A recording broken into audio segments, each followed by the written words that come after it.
जय हिंद जय भारत। दोस्तों, हमारा अमेंडमेंट टॉपिक अब शुरू होता है। वैसे तो आपने काफ़ी सारे अमेंडमेंट्स ऑलरेडी पढ़ चुके हैं और देख चुके हैं। आपके मे 17 एग्जाम्स में जो अमेंडमेंट एप्लीकेबल है वो आपके फिनेंशियल एक्ट जो आपके 2016 जो बजट 2016 आया था वो बजट के अमेंडमेंट्स एप्लीकेबल है।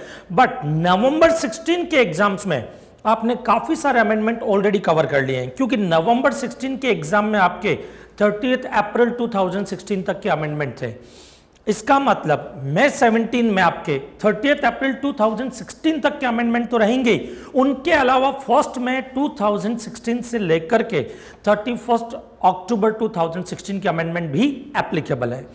अब 30 अप्रैल तक के जितने भी इंपॉर्टेंट अमेंडमेंट्स है वो आपने ऑलरेडी वीडियो लेक्चर में देख लिए हैं। और आपको मैं बता दूं कि उनमें से काफी सारे स्टूडेंट्स पैनिक भी हो सकते हैं, क्योंकि जो मेरे अमेंडमेंट नोट्स हैं आपको अलग अलग तरह के जो थे, जैसे आपने वीडियो लेक्चर में देखा, वीडियो लेक्चर में जो देखे आपने वो इस पीपीटी के तरह बने हुए थे अमेंडमेंट नोट जितने भी थे।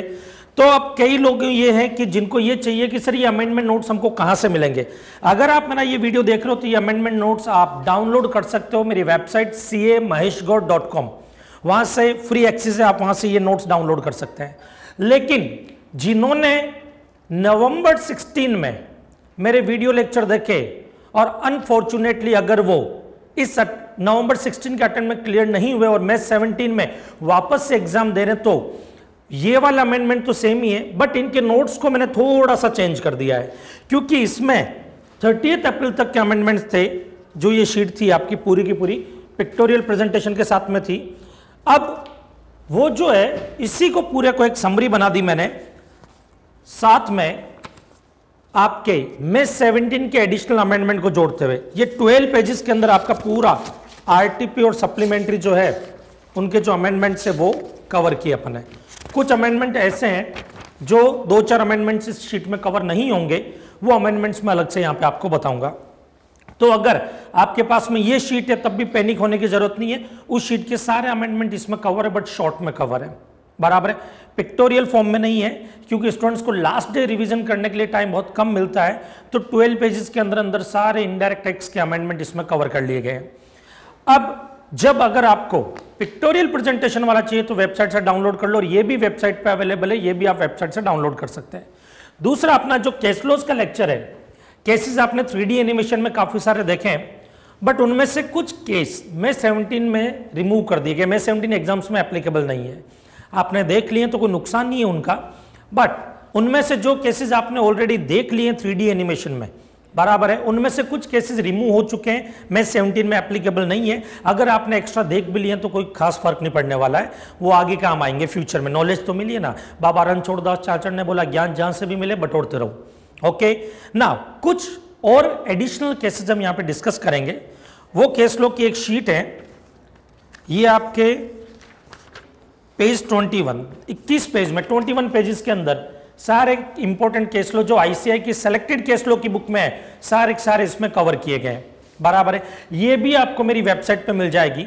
बट कुछ केसेस ऐसे हैं जो आपके लास्ट ईयर के आरटीपी या न्यूज़लेटर जो आते हैं उनमें है, जो आपके सेलेक्टेड केस लो की बुक में भी अवेलेबल नहीं है। वो केस लो जिसमें नहीं है तो सर अब क्या करेंगे उनके लिए, मैं यहां पे एक्सप्लेन करूंगा उन केसेस को। उसके अलावा जब मैं वेबसाइट पे इन नोट्स को, अभी मैंने पोस्ट नहीं किए हैं, बट विद इन 2-3 डेज में मैं ये पोस्ट कर दूंगा वेबसाइट पे। जब ये वेबसाइट पे पब्लिश करूंगा उस वक्त वो वाले एडिशनल केसेस भी लास्ट में मैं यहाँ पे ऐड कर दूंगा इसमें, तो आपको इधर उधर भटकने की, ढूंढने की, न्यूज़लेटर में पढ़ने की जरूरत नहीं रहेगी। तो उस वक्त मैं एडिशनल केसेस यहाँ पे अलग से ऐड करके वेबसाइट पे डाल दूंगा। ये है आपके केस लॉज। लेकिन जब मैं यहाँ पे केसेस करवाऊंगा उस वक्त मैं कुछ पीपीटीज यूज करूंगा। अब आप में से कई स्टूडेंट्स के दिमाग में आता है सर नहीं हमको तो वो पीपीटी भी चाहिए। मतलब क्या होता है कि हम क्या करते हैं, सी स्टूडेंट्स हमको चाहिए सब कुछ, भले पढ़े नहीं पढ़े, बट क्या एक सेटिस्फेक्शन मिलता है, हाँ मटेरियल है सारा हमारे पास में।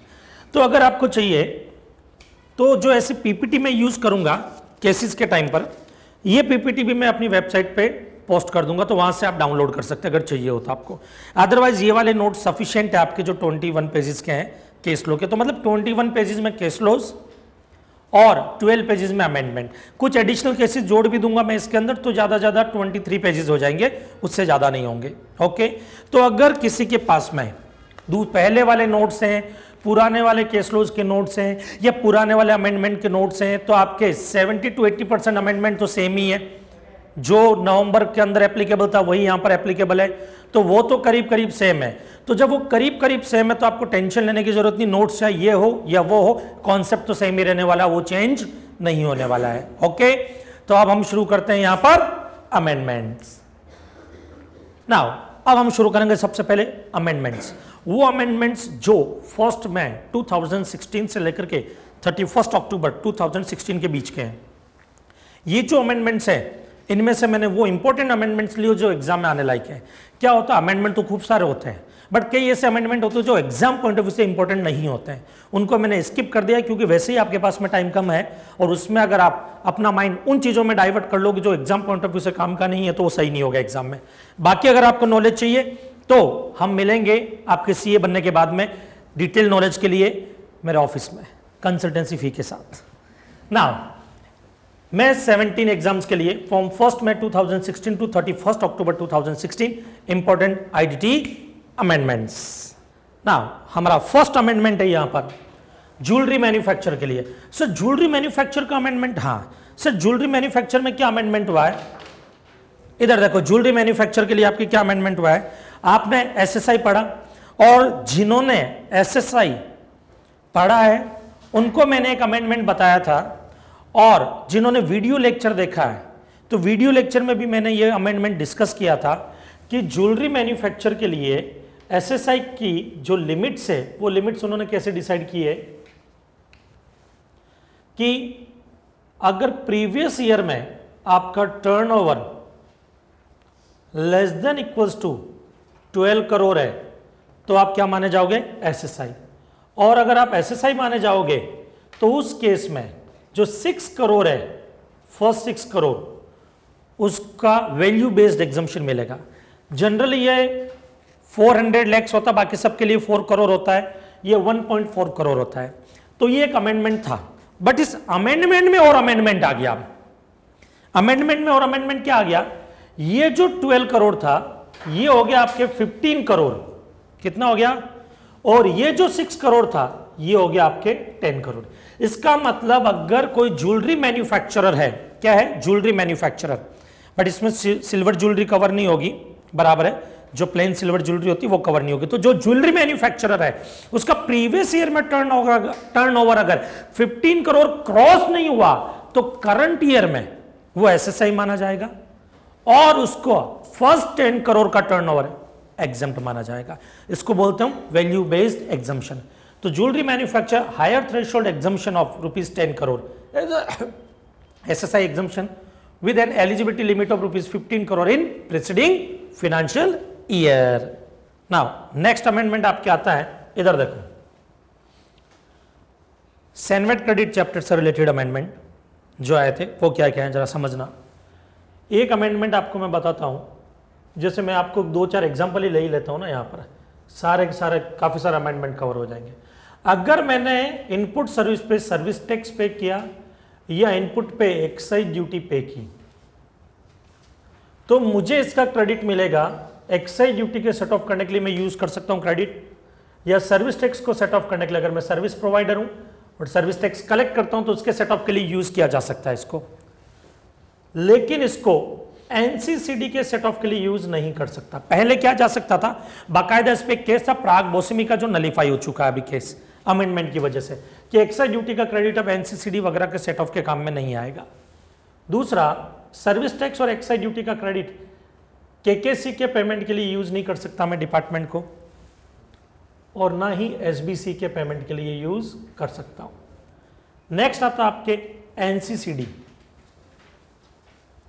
एनसीसीडी अगर मैंने इनपुट पे किया है, पान मसाला गुटखा टबैको पे लगती है ये, पान मसाला गुटखा सेलफोन वगैरह पे, तो एनसीसीडी अगर मैंने पे किया है तो एक्साइज ड्यूटी को सेट ऑफ करने के लिए, सर्विस टैक्स के पेमेंट के लिए, पेमेंट सेट ऑफ एक ही बात है, तो एक्साइज ड्यूटी के पेमेंट के लिए, सर्विस टैक्स के पेमेंट के लिए मैं एनसीसीडी का क्रेडिट नहीं ले सकता।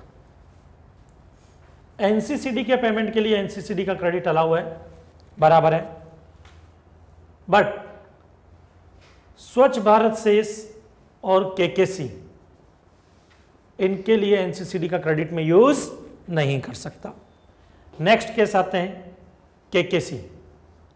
अगर मैंने केकेसी पे किया है, उस केस में अगर मैं एक्साइज ड्यूटी या सर्विस टैक्स चार्ज करके पे करता हूं डिपार्टमेंट को, तो केकेसी यूज नहीं कर सकता।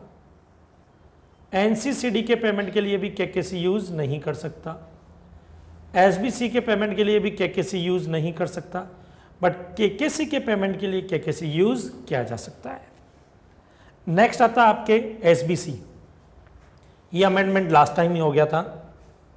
सर्विस टैक्स और एक्साइज ड्यूटी के पेमेंट के लिए एसबीसी का क्रेडिट यूज नहीं होगा। एनसीसीडी के लिए भी एसबीसी का क्रेडिट यूज नहीं होगा। केकेसी के पेमेंट के लिए भी एसबीसी का क्रेडिट यूज नहीं होगा, और एसबीसी के पेमेंट के लिए भी एसबीसी का क्रेडिट यूज नहीं होगा। अब इधर देखो, ध्यान से सुनना यहां पर। इन शॉर्ट, सर्विस टैक्स और एक्साइज ड्यूटी में इतना प्यार है, दोनों एक दूसरे के सेट ऑफ के काम में आते हैं, मिलनसार प्रवृत्ति के लोग हैं ये, बराबर है। नाउ एनसीसीडी और केकेसी सेल्फिश नेचर के हैं, जो सिर्फ अपने ही लोगों के काम में आते हैं। एनसीसीडी के लिए, केकेसी के लिए, बस बराबर। इनको पूरी दुनिया से कोई मतलब नहीं, बट ये तो उससे भी गया गुजरा है। एसबीसी ना खुद के काम का है, ना किसी और के काम का है, ना तो इसका क्रेडिट खुद को सेट ऑफ करने के काम में लिया जा सकता है, ना किसी और के काम में आ सकता है, बराबर है। तो इसमें कुछ पुराने कुछ नए सारे अमेंडमेंट्स एक साथ मैंने कवर कर लिया है। जैसे एनसीसीडी का आपने पहले भी पढ़ रखा है, बराबर है, ये तो कॉमन है। केकेसी का जो है ये नया है, एसबीसी का पहले पढ़ रखा है। तो इधर देखो, सैनवेट क्रेडिट में output service provider allowed to take cenvat credit of KKC on taxable services, बराबर है। अब केकेसी का जो क्रेडिट है वो उसको मिलेगा, बट केकेसी का क्रेडिट किसके अगेंस्ट यूज होगा? खाली केकेसी के against. SBC and KKC can not be paid by utilising CENVAT credit of any duty या tax paid and credit of KKC to be utilise only for payment of KKC. तो मतलब कोई और duty का credit KKC और SBC के payment के लिए यूज नहीं कर सकते। हाँ, केकेसी का क्रेडिट केकेसी के लिए यूज किया जा सकता। तो ये दोनों अमेंडमेंट हमारे इस एग्जाम्पल में कवर हो गए। तो एक काम करो, आप इस एग्जाम्पल को कॉपी कर लो।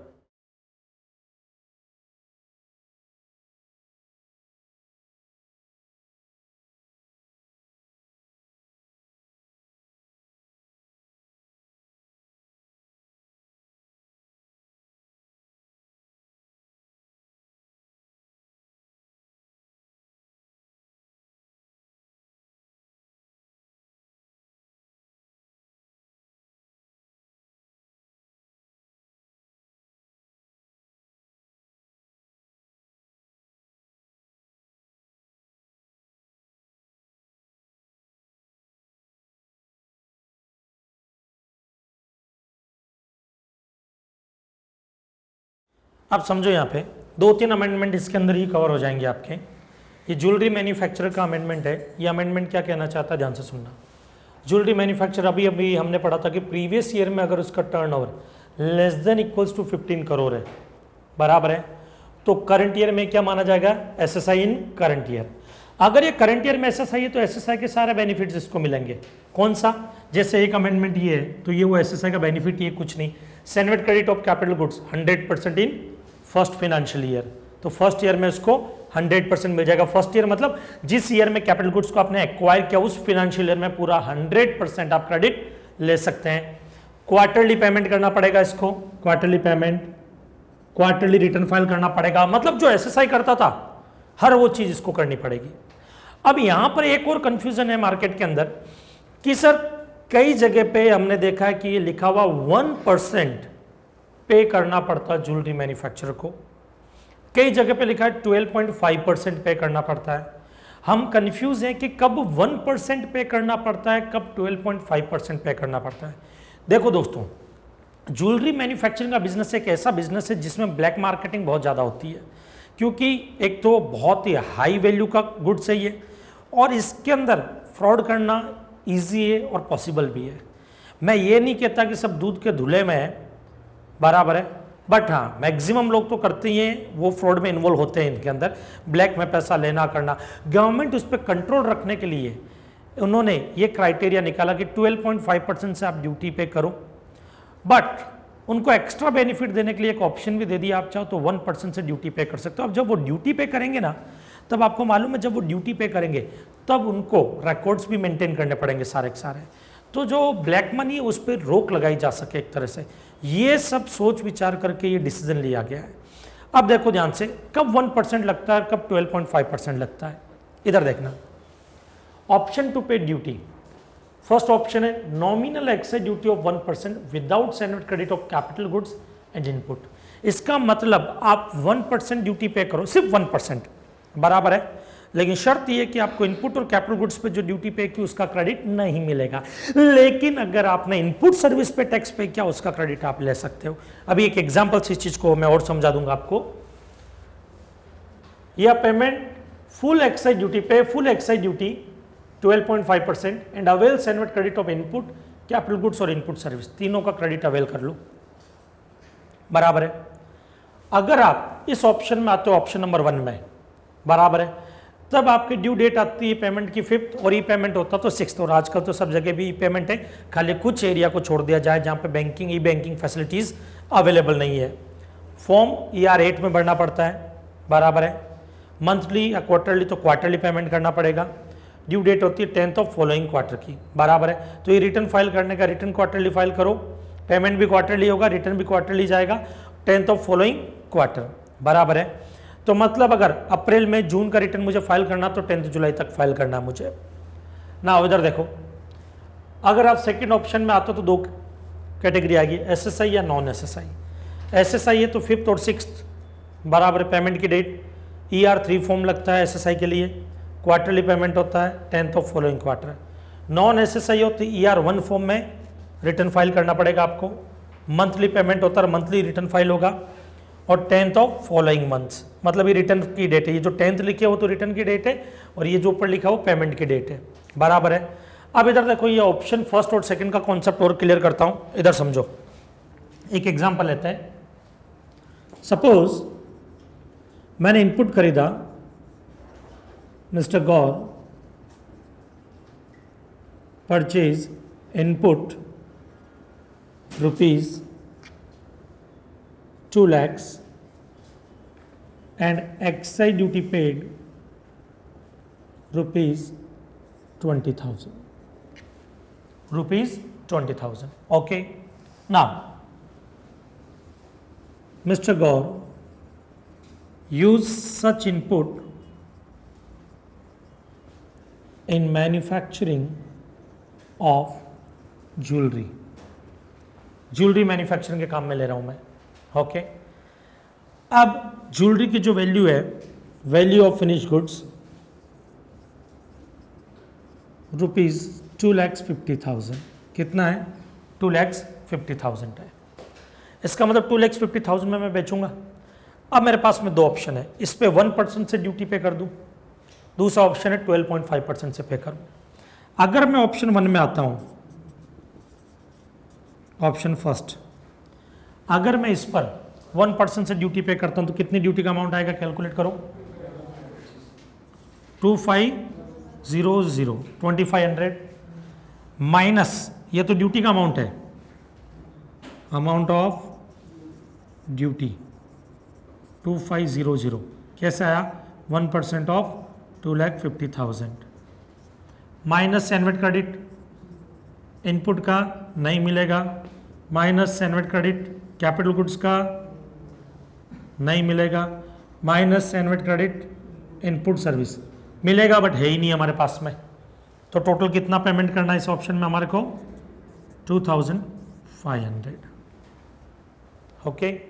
नाउ ऑप्शन नंबर 2, अगर मैं ऑप्शन नंबर 2 में आता हूं तो 2,50,000 का मुझे कितना पे करना पड़ेगा, 12.5%। तो amount of duty equals to 2,50,000 multiply by 12.5%, कितना आया, 3,1,250। अब इसमें मुझे मिल जाएगा cenvat credit input capital goods input service. इसका है नहीं, इसका भी नहीं है, इनपुट का पड़ा है मेरे पास कितना, 20,000 का। ये 20,000 का क्रेडिट मैं यहाँ पे यूज़ कर लूँगा, टोटल 20,000, तो कितना आ जाएगा माइनस करने के बाद 11,250। तो अब मुझे बेटर रहेगा किसी ऑप्शन में रहूँ तो अच्छा है। इसमें 2,500 लग रहा है और इसमें कितना 11,250। ओके, कॉपी कर लो, इस एग्जाम्पल को भी कॉपी कर लो, इस चार्ट को भी कॉपी कर लो।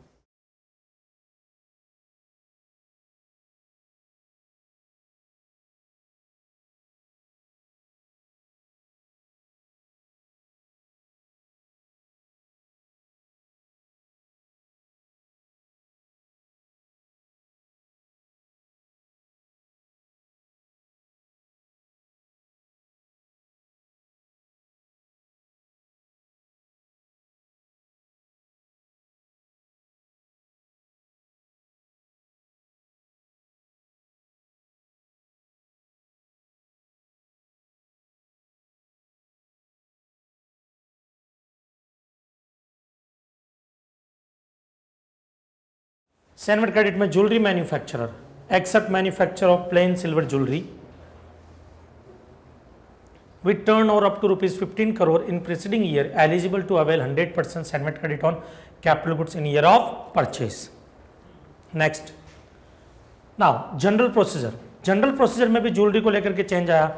जनरल प्रोसीजर में जो हम रिटर्न वगैरह फाइल करते हैं, बराबर है, पेमेंट करते हैं, रिटर्न फाइल करते हैं, तो उसको लेकर के facility of quarterly payment of duty extend to jewelry manufacturer having domestic clearance up to ₹15 crore in preceding financial year। Previous year में 15 करोड़ थी अगर टर्नओवर, तो करंट ईयर में एसएसआई माना जाएगा, तो पेमेंट भी वो क्या करेंगे फिर क्वार्टरली, और रिटर्न फाइल होगा वो भी क्या होगा क्वार्टरली होगा।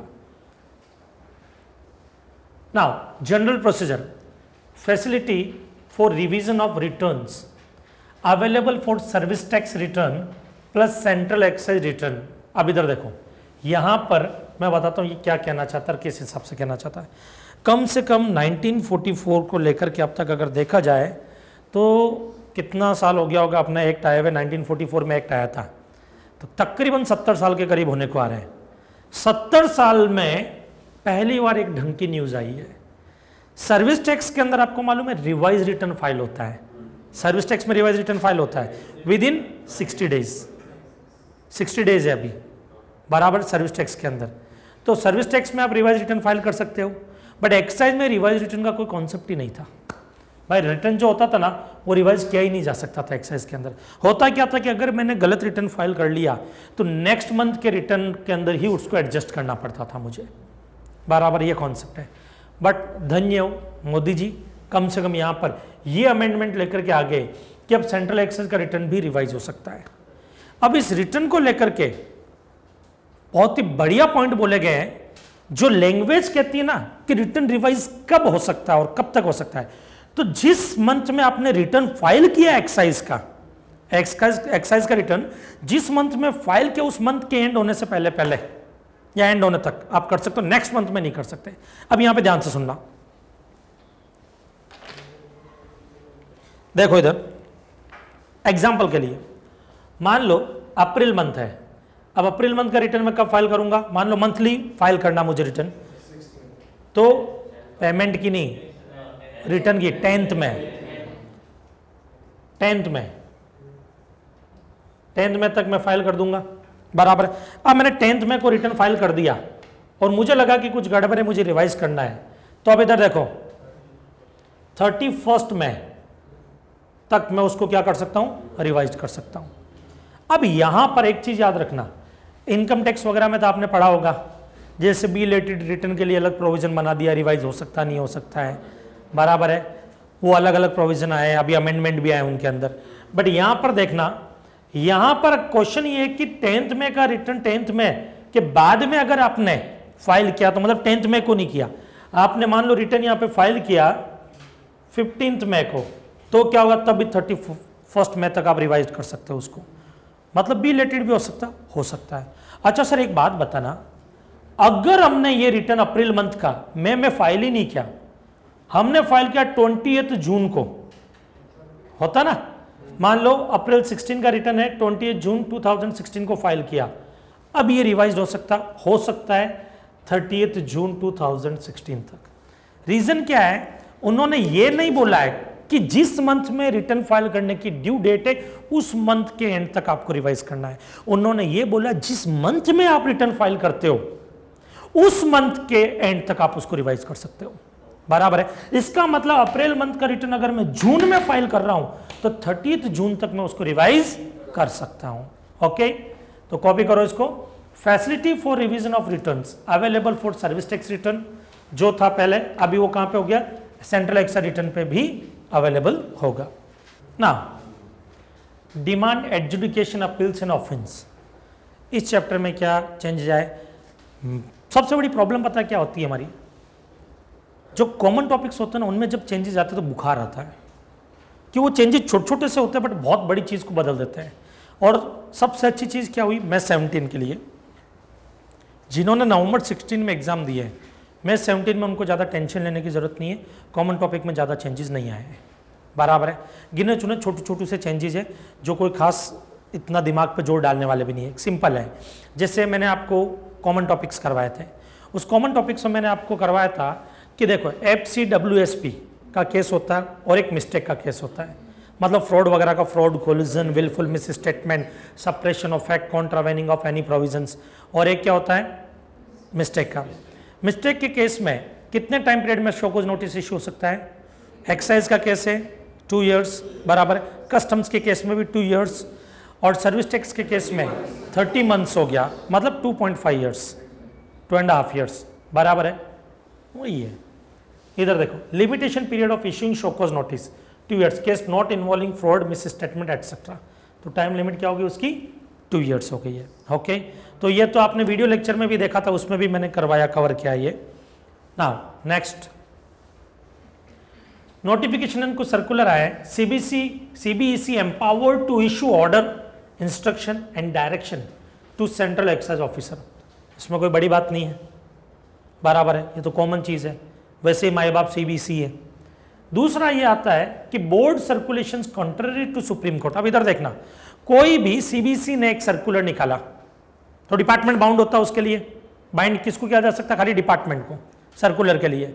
बट उन्होंने कोई सर्कुलर निकाला और वो सर्कुलर हाई कोर्ट या सुप्रीम कोर्ट के जजमेंट के अगेंस्ट है, अगेंस्ट मतलब कॉन्ट्ररी व्यू है, कॉन्ट्ररी व्यू है, उस केस में सेंट्रल एक्साइज ऑफिसर बाउंड नहीं हो सकते उस सर्कुलर से, उसको बाइंड नहीं किया जा सकता है, बराबर है।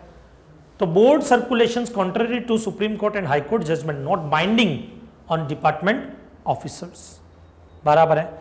ये वो कुछ इंपॉर्टेंट अमेंडमेंट्स थे जो एक्साइज के, जो एग्जाम में आपके आ सकते हैं। और ये कौन से अमेंडमेंट कवर किए हैं हमने, जो 1 मई से लेकर के 31 अक्टूबर तक है, और इंपॉर्टेंट है, मतलब सारे कवर नहीं किए, जो एग्जाम पॉइंट ऑफ व्यू से काम किए उतने ही कवर किए हैं, बराबर है। जो इवन मेरे को तो ये भी नहीं लगता कि इस टाइप का कोई क्वेश्चन एग्जाम में आ सकता है, बट ठीक है कि कभी कभार वो रहता है कि सी इंस्टीट्यूट का कोई भरोसा नहीं है, तो बना भी सकता है, कोई केस बना दिया इसके ऊपर कि भाई एक सर्कुलर डिपार्टमेंट ने ये निकाला है, हाई कोर्ट सुप्रीम कोर्ट का जजमेंट ये कहता है, और यहाँ पर डिपार्टमेंट मतलब CBEC ने निकाला, बोर्ड ने, और हाई कोर्ट सुप्रीम कोर्ट का जजमेंट ये कहता है, वो उसको बाउंड करेगा नहीं करेगा, इसका एक केस आ सकता है, बराबर ना। नेक्स्ट, अब आते हैं सर्विस टैक्स में, इसमें तो भर भर के अमेंडमेंट हुए, और सबसे बड़ी चीज़ है कि जो अमेंडमेंट हुए उनमें से मैक्सिमम तो हम डिस्कस कर चुके क्लास के अंदर, बराबर। जिन्होंने वीडियो लेक्चर देखा वो पूरा सर्विस टैक्स का अमेंडेड वीडियो लेक्चर था, बराबर, तो उसमें भी कोई टेंशन नहीं है, हमने मैक्सिमम चीज़ें उसी के अंदर कवर कर ली है, तो उनको मैं यहाँ पे कवर नहीं कर रहा हूँ, क्योंकि अलग से जो आपने अमेंडमेंट देखे उनमें भी कवर हो गया है। जो पहले वीडियो देखा ना अमेंडमेंट का, जो नवंबर 16 के लिए एप्लीकेबल था, उसमें भी कवर हो चुके हैं वो। तो नए कौन से जो उनमें कवर नहीं हुए हैं उनको हम यहाँ पे लेते हैं। ओके, डिक्लेयर्ड सर्विसेज, अब देखो डिक्लेयर्ड सर्विसेज 9 थी अब तक, एक डिक्लेयर्ड सर्विसेज और आ गई, बराबर है, क्या, स्पेक्ट्रम वाली, बराबर है, रेडियो फ्रीक्वेंसी स्पेक्ट्रम वाली। Assignment by government of the right to use the radio frequency spectrum and subsequent transfer, वो डिक्लेयर्ड सर्विसेज मानी जाएगी। अब ये क्या है, ध्यान से सुनना, इधर देखो, ये गवर्नमेंट है, इन्होंने क्या किया, ये बिजनेस एंटिटी है। सर आपने बिजनेस एंटिटी क्यों लिखा, देखो मैं एक चीज बताता हूं, आपको मालूम है मेगा एग्जामिनेशन में एंट्री 48 आया था, एंट्री नंबर 48, 49, 50, 51 से लेकर के 63 तक की एंट्रीज आई थी, जिसमें सर्विस प्रोवाइडर गवर्नमेंट है, मेजोरिटी गवर्नमेंटल डिपार्टमेंट है, सर्विस रिसिपिएंट जो है सब में बिजनेस एंटिटी है। क्यों सर? इंडिविजुअल इसलिए नहीं हो सकता क्योंकि इंडिविजुअल तो वैसे ही नेगेटिव लिस्ट में आ जाता है। आपने नेगेटिव लिस्ट पढ़ी है ना, नेगेटिव लिस्ट में क्या पढ़ा? सर्विस प्रोवाइडेड बाय गवर्नमेंट, बराबर है। तो इसका मतलब सब नेगेटिव लिस्ट में हमने उसके एक्सेप्शन पढ़े थे, क्या? पट्टा, सील पट्टा, जिसमें पोस्टल अथॉरिटी वाली, बराबर, बट वो पोस्टल अथॉरिटी का अदर देन गवर्नमेंट था। एयरक्राफ्ट और vessels, transportation of goods and passengers, और any service provided to business entity. तो ये जो any service provided to business entity थी ना, तो इसके लिए इसका मतलब इंडिविजुअल वगैरह को सर्विस प्रोवाइड करते तो वो वैसे नेगेटिव लिस्ट में है, बराबर है। तो यहां पर ये जितनी भी सर्विसेज मेगा एग्जम्पशन में डाली गई वो कौन सी होती है? जो पहले टैक्सेबल होती है, बाद में एग्जाम की गई है। तो इसका मतलब टैक्सेबल तो खाली बिजनेस एंटिटी को जो सर्विस प्रोवाइड की जा रही थी वही है। बाकी ये जो 3 सर्विसेज है, ये अगर इंडिविजुअल को भी प्रोवाइड करते हैं या अदर देन बिजनेस एंटिटी को प्रोवाइड करते हैं तब भी टैक्सेबल होती, बराबर है। बट इनकी कहीं पे जिक्र ही नहीं है वहां पर, इसको लेकर के चल रहे हैं, तो वो सर्विसेज में सर्विस रिसिपिएंट बिजनेस एंटिटी ही माना जाएगा। भले कई जगह पे उन्होंने वर्डिंग्स यूज नहीं किए बिजनेस एंटिटी, बट और कोई है ही नहीं, उनके अलावा कोई बचता भी नहीं है वहां पर ना। तो गवर्नमेंट ने बिजनेस एंटिटी को रेडियो फ्रीक्वेंसी स्पेक्ट्रम जो है, तो नेचुरल रिसोर्सेज यूज करने की पावर आपने पढ़ी है मेगा एग्जम्पशन का 61 के अंदर भी, बराबर है, 62 में भी।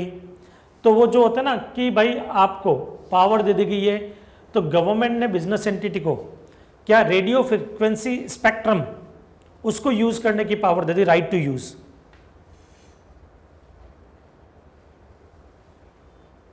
ये अब डिक्लेयर्ड सर्विसेज माना जाएगा। क्या माना जाएगा? डिक्लेयर्ड सर्विसेज माना जाएगा। ओके, ये 10th डिक्लेयर्ड सर्विसेज बन के आई। अब कई स्टूडेंट्स का दिमाग में आता है, सर एक बात समझ में नहीं आई, ये अगर मेगा एग्जम्पशन में भी कवर हो रही है कुछ हद तक, तो हो रही है ना, 61 में हो रही है, 62 में हो रही है, मेगा एग्जम्पशन में कवर हो रही है, तो फिर डिक्लेयर्ड सर्विसेज में क्यों डाला इसको? अरे वेरी सिंपल यार, डिक्लेयर्ड सर्विसेज आपको ये बताता है कि उसको सर्विस माना जाएगा, ये थोड़ी बताता डिक्लेयर्ड सर्विसेज में जो लिखा उस पर टैक्स लगना ही लगना है। अगर वो एग्जम्प्ट है तो नहीं लगेगा, और एग्जम्प्ट नहीं है तो लगेगा, बराबर है। तो यहाँ पे खाली ये बताया गया कि डिक्लेयर्ड सर्विसेज मानी गई है। ओके, नाउ एक आया केकेसी का। अब आपको मालूम है 1 जून से केकेसी भी एप्लीकेबल हो गया हमारे, बराबर है, 0.5% से केकेसी लगेगा। तो केकेसी का एक नया अमेंडमेंट है, तो इसमें मुझे नहीं लगता कि आपको कोई दिक्कत है, क्योंकि हमने पढ़ते वक्त भी इतना इसको पढ़ा है, बराबर है। तो इसमें कवर किया है, सेनवेट क्रेडिट में कवर किया, लेक्चर के बीच में कवर किया है, सब जगह पे। Effective tax rate 14% service tax, 0.5% SBC and 0.5% KKC. But ये याद रखना 0.5% रेट का नहीं लगता है, वैल्यू का लगता है। ये एसबीसी का 0.5% भी वैल्यू का लगता है, तो जैसे एसबीसी का लगता है वैसे ही केकेसी का लगेगा। टोटल रेट कितनी होगी आपके? 15%। ओके, नाउ बेसिक कॉन्सेप्ट में एक और आता है, activity carried out by a lottery distributor और selling agent of the state government, service tax leviable. इसको लेकर के भी काफ़ी सारे स्टूडेंट्स मिसगाइड हो रहे हैं। तो एक काम करते हैं, लॉटरी को लेकर के एक पूरा स्टार्टिंग से लास्ट तक का एक केस ही ले लेता हूँ मैं आपको। ओके, एक बार पहले रेडियो स्पेक्ट्रम का एक और केस लेता हूँ, मेरे दिमाग में आया, क्योंकि ऐसा अगर क्वेश्चन आ जाती है भी स्टूडेंट्स को कंफ्यूज करेगा। इधर देखो, ये गवर्नमेंट है, हाँ एक मुझे सेंट्रल एक्साइज का एक अमेंडमेंट और करवाना है, 1-2 अमेंडमेंट। 4-7 वाले जो हैं वो रेडियो स्पेक्ट्रम के हैं, वो और कवर करेंगे, बट वो ये सारे अमेंडमेंट होने के बाद में करेंगे। ओके, क्योंकि उसमें मुझे काफ़ी कुछ लिखना भी पड़ेगा, 1-2 क्वेश्चन भी सॉल्व करवाने पड़ेंगे उस हिसाब से। तो इधर देखो, गवर्नमेंट है, ये एक एबीसी लिमिटेड है जो बिजनेस एंटिटी है, रेडियो फ्रीक्वेंसी स्पेक्ट्रम के राइट्स दिए 60 करोड़ रुपीज़ में। तो मालूम है जब गवर्नमेंट बिजनेस एंटिटी को सर्विस देती हो तो रिवर्स चार्ज मैकेनिज्म लगता है, आरसीएम। इसका मतलब 60 करोड़ पे टैक्स आता, मान लेते 15% का टैक्स आता है, कितना आएगा 15%? 9 करोड़। तो 9 करोड़ कौन पे करेगा डिपार्टमेंट को? डायरेक्ट बिजनेस एंटिटी की लायबिलिटी आएगी पे करने की, बराबर है। अब बिजनेस एंटिटी ने 9 करोड़ पे कर दिया डिपार्टमेंट को, उसके बाद इस बिजनेस एंटिटी ने इस बिजनेस एंटिटी को ट्रांसफ़र कर दिया, मतलब बेच दिया, ये भी एक बिजनेस एंटिटी है। यहाँ पर फॉरवर्ड चार्ज मैकेनिज्म आएगा, रिवर्स चार्ज नहीं, क्योंकि ये गवर्नमेंट नहीं है, बराबर है। तो यहाँ पे 70 करोड़ पे 15% कितना आता है टैक्स, 70 करोड़ में बेचता है तो 10.5 करोड़। ये 10.5 करोड़ इससे ये कलेक्ट करेगा और डिपार्टमेंट को पे करेगा। जब ये डिपार्टमेंट को पे करेगा 10.5 करोड़ माइनस 9 करोड़ क्रेडिट लेगा ना भाई, इसका क्रेडिट लेकर के बाकी का जो रहेगा कितना 1.5 करोड़ ये डिपार्टमेंट को पे कर देगा। ओके, ये पेबल अमाउंट रहेगा आपके पेबल। समझ में आया? ओके, किसी को कोई डाउट ना? ये तो हो गया आपके रेडियो फ्रीक्वेंसी का। अब इसके अंदर सेनमेट क्रेडिट का इंपैक्ट वगैरह 4/7 का जो होता है वो हम अलग से करेंगे बाद में। एक लॉटरी टिकट डिस्ट्रीब्यूटर का अपना चल रहा था, वो इधर देखो, ये गवर्नमेंट है, बराबर है, ये डिस्ट्रीब्यूटर है, ये सब डिस्ट्रीब्यूटर है, बराबर है। गवर्नमेंट ने एक टिकट प्रिंट किया जिसकी फेस वैल्यू है 100 रुपीज़। इस पे कभी भी सर्विस टैक्स नहीं लगता है, क्योंकि ये किस में आती है, नेगेटिव लिस्ट में। नेगेटिव लिस्ट में आती है आपके लॉटरी। बट जो डिस्ट्रीब्यूशन वाले जो है सब डिस्ट्रीब्यूटर इनको जो कमीशन मिलता है उस पर सर्विस टैक्स लगेगा। मान लेते हैं गवर्नमेंट इसको कमीशन देती है 20 रुपीज़, कितने का देती है, और ये इसको कमीशन देता है 5 रुपीज़ का, बराबर है। तो ये जो 20 रुपीज़ जो है ना, ये वाले जो गवर्नमेंट ने इसको दिया, ये जो आता है इसके ऊपर फॉरवर्ड चार्ज मैकेनिज्म आ जाएगा। क्या आ जाएगा? Forward charge mechanism.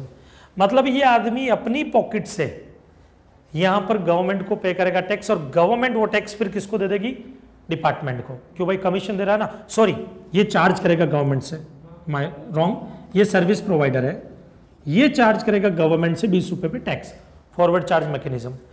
और मान लो इस 20 रुपए का टैक्स कितना आता है, 3 रुपया। तो 3 रुपया इस डिस्ट्रीब्यूटर ने गवर्नमेंट से कलेक्ट किया और किसको पे करेगा, डिपार्टमेंट को पे करेगा कलेक्ट करके।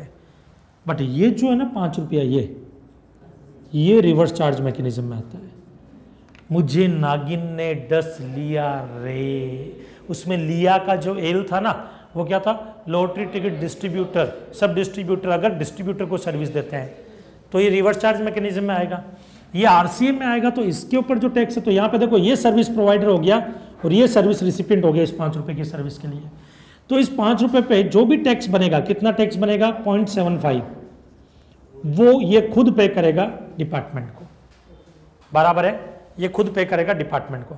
लेकिन जब ये पे करेगा उसके बाद इसको क्रेडिट मिलेगा, इसका क्रेडिट तो मिलेगा ना इनपुट सर्विस का, बराबर है, ये क्रेडिट ले सकता 0.75 का। समझ में आया? कोई डाउट? यही कॉन्सेप्ट यहाँ पे मैं समझाना चाहता था। कॉपी कर लो बोली।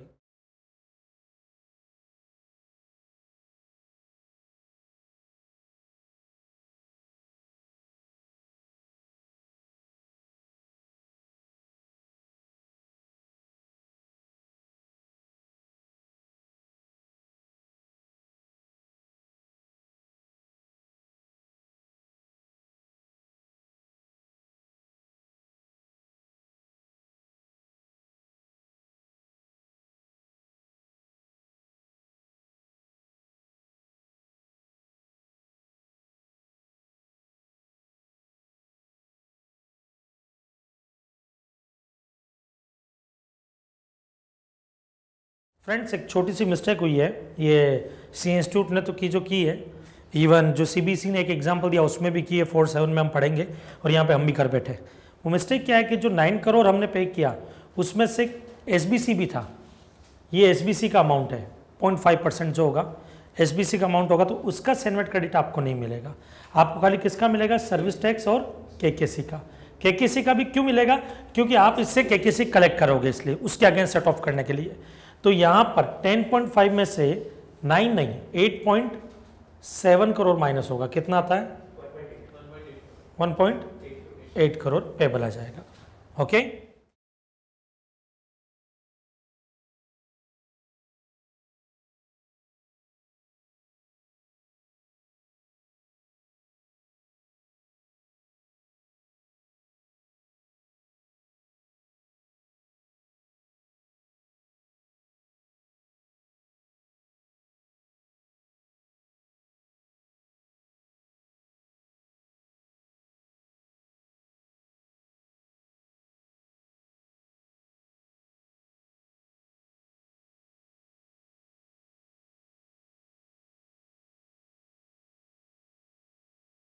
नाउ लिसन, एक केस और मुझे आपको समझाना है। अप्रैल 16 के अंदर मान लो मैंने ड्यूटी कलेक्ट की, मुझे इसका रिटर्न कब तक फाइल कर देना होता है? 10th मई तक। बट मैंने इसका रिटर्न फाइल किया 15 जून को। कब फाइल किया? 15 जून को, बराबर है। जब इसका रिटर्न मैंने 15 जून को फाइल किया, या एक काम करते हैं 15 मई मान लेते हैं, बिलेटेड का एक एग्जाम्पल लेना है, तो रिवाइज कब तक कर सकता हूं मैं? 31 मई 2016 तक। 31 मई 2016 तक रिवाइज कर सकता हूं। तो आपको मालूम है, मैंने आपको डिमांड चैप्टर पढ़ाते वक्त मैंने एक चीज बताई थी आपको कि शोकोज नोटिस 2 इयर्स में इशू हो सकता है। एफसीडब्ल्यूएसपी का कैसे तो 5 इयर्स में, वो 2 इयर्स 5 इयर्स फिर यहां से काउंट होंगे, ना कि इससे। जो रिवाइज रिटर्न फाइल किया है ना, वहां से वो डेज काउंट होंगे, ईयर्स, बराबर है, रिवाइज रिटर्न फाइल करने से। ये एक चीज मुझे आपको समझानी थी, क्योंकि ये हमारे कॉमन टॉपिक्स के टाइम में मैंने वहां पे इसलिए नहीं बताई क्योंकि पहले रिवाइज वाला कॉन्सेप्ट था नहीं, उसके लिए ना। एक और चीज यहाँ पे अभी बोलते वक्त एग्जाम्पल में एक वर्ड गलत निकल गया था। सर्विस टैक्स का रिटर्न 60 डेज में रिवाइज होता है, 90 डेज में रिवाइज होता है, वो चीज, बराबर है। चलो, ये वाला कॉन्सेप्ट समझ में आया? कौन सा? 2 इयर्स और जो 5 इयर्स काउंट किए जाएंगे डिमांड चैप्टर के अंदर, वो कहां से काउंट किए जाएंगे? फिर रिवाइज रिटर्न जो है वहां से काउंट करोगे।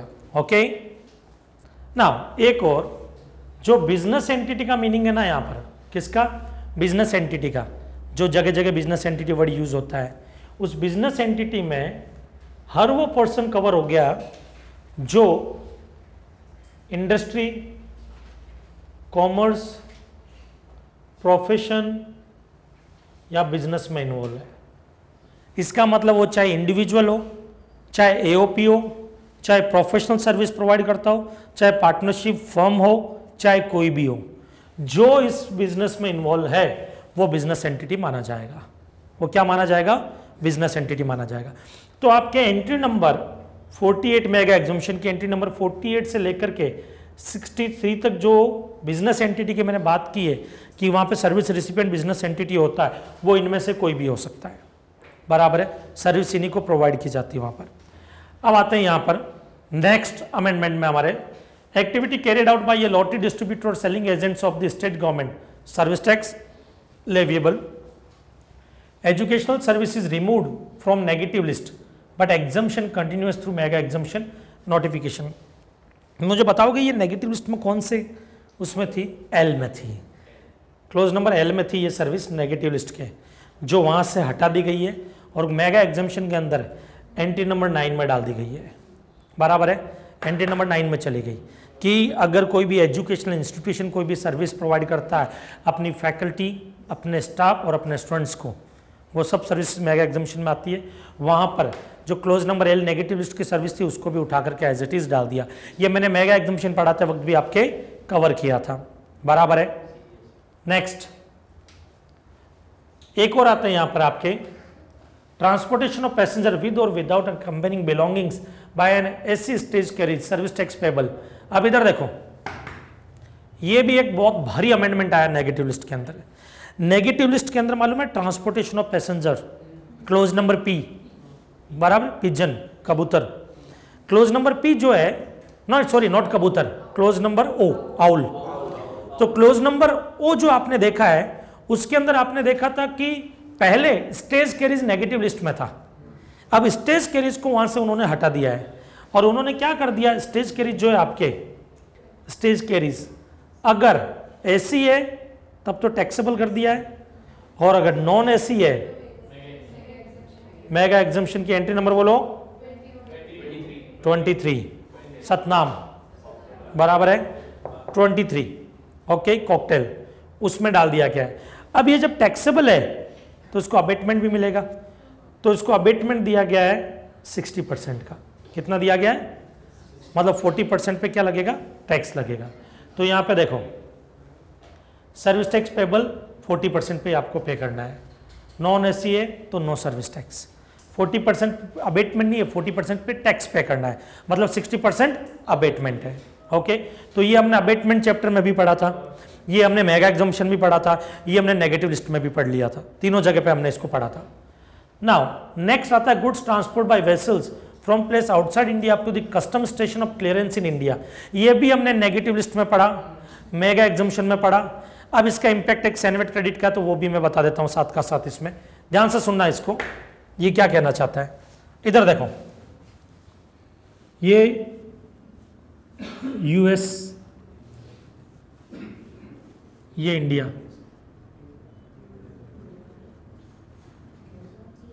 ओके, ध्यान से सुनना।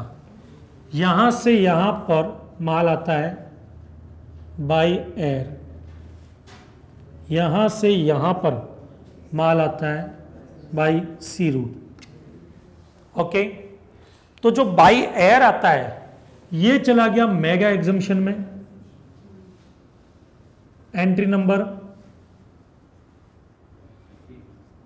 53 बराबर है, कैट बराबर है, एंट्री नंबर 53 में, और ये हो गया टैक्सेबल। जबकि पहले ये दोनों किस में थे, नेगेटिव लिस्ट में, पहले दोनों ही नेगेटिव लिस्ट में थे। अभी ये एग्जम्पशन मेगा एग्जम्पशन में चला गया, ये किस में चला गया, टैक्सेबल हो गया। अब ध्यान से सुनना, ये जब टैक्सेबल हो गया तो मान लेते हैं कोई कंपनी है ए लिमिटेड, उसका शिप था, मेरा माल लेकर के आया, तो मैंने उसको फ्रेट तो दिया, फ्रेट पे मैंने टैक्स भी पे किया। मान लेते हैं कि मैंने उसको 15,000 का टैक्स पे किया, जिसमें सर्विस टैक्स था 14,000, केकेसी 500 रुपया, एसबीसी 500।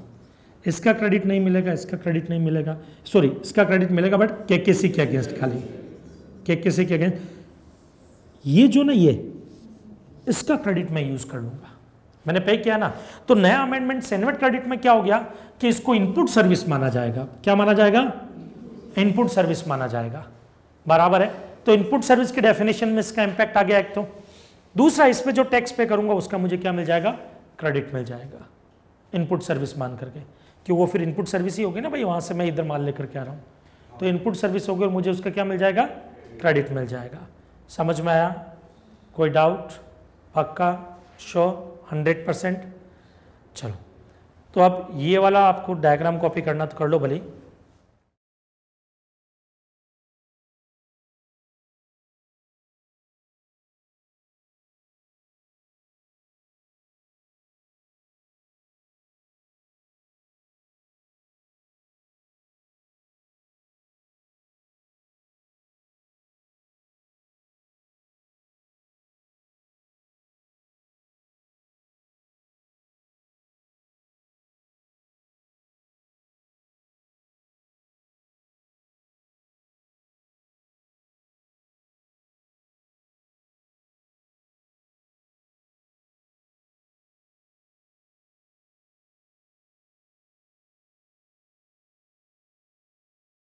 ना इधर देखो, SBC and KKC paid on service used in providing services which are exported entitled for rebate।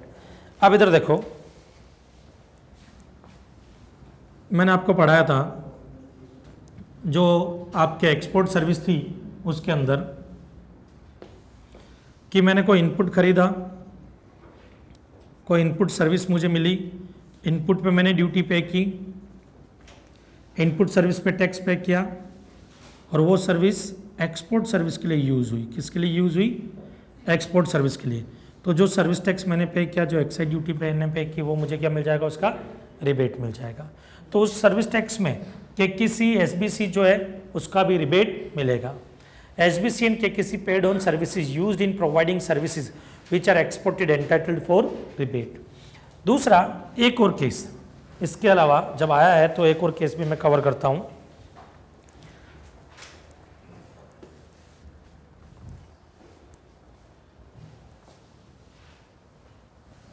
SEZ वाला मालूम है आपको, एसईजेड के अंदर कोई सर्विस देते हो आपको तो टैक्स नहीं लगता है, बराबर है।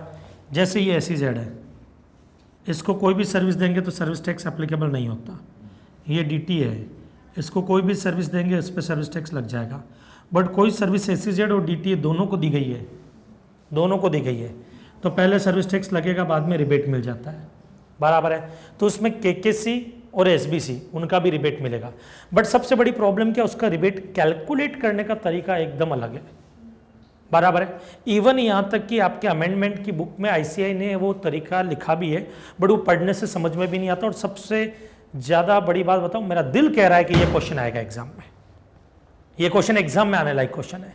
इसमें आपको एक क्वेश्चन फ्रेम करके दे दिया जाएगा जिसके अंदर आपको पूछा जाएगा कि केकेसी और एसबीसी का रिबेट कितना होगा, वो निकालो, बराबर है। तो ये अब कैसे निकाला जाता है, क्या निकाला जाता है, तो आपके आरटीपी में एक क्वेश्चन है, उसको आप करना। यहां पर मैं एक एग्जांपल से समझाता हूं आपको। इधर देखो,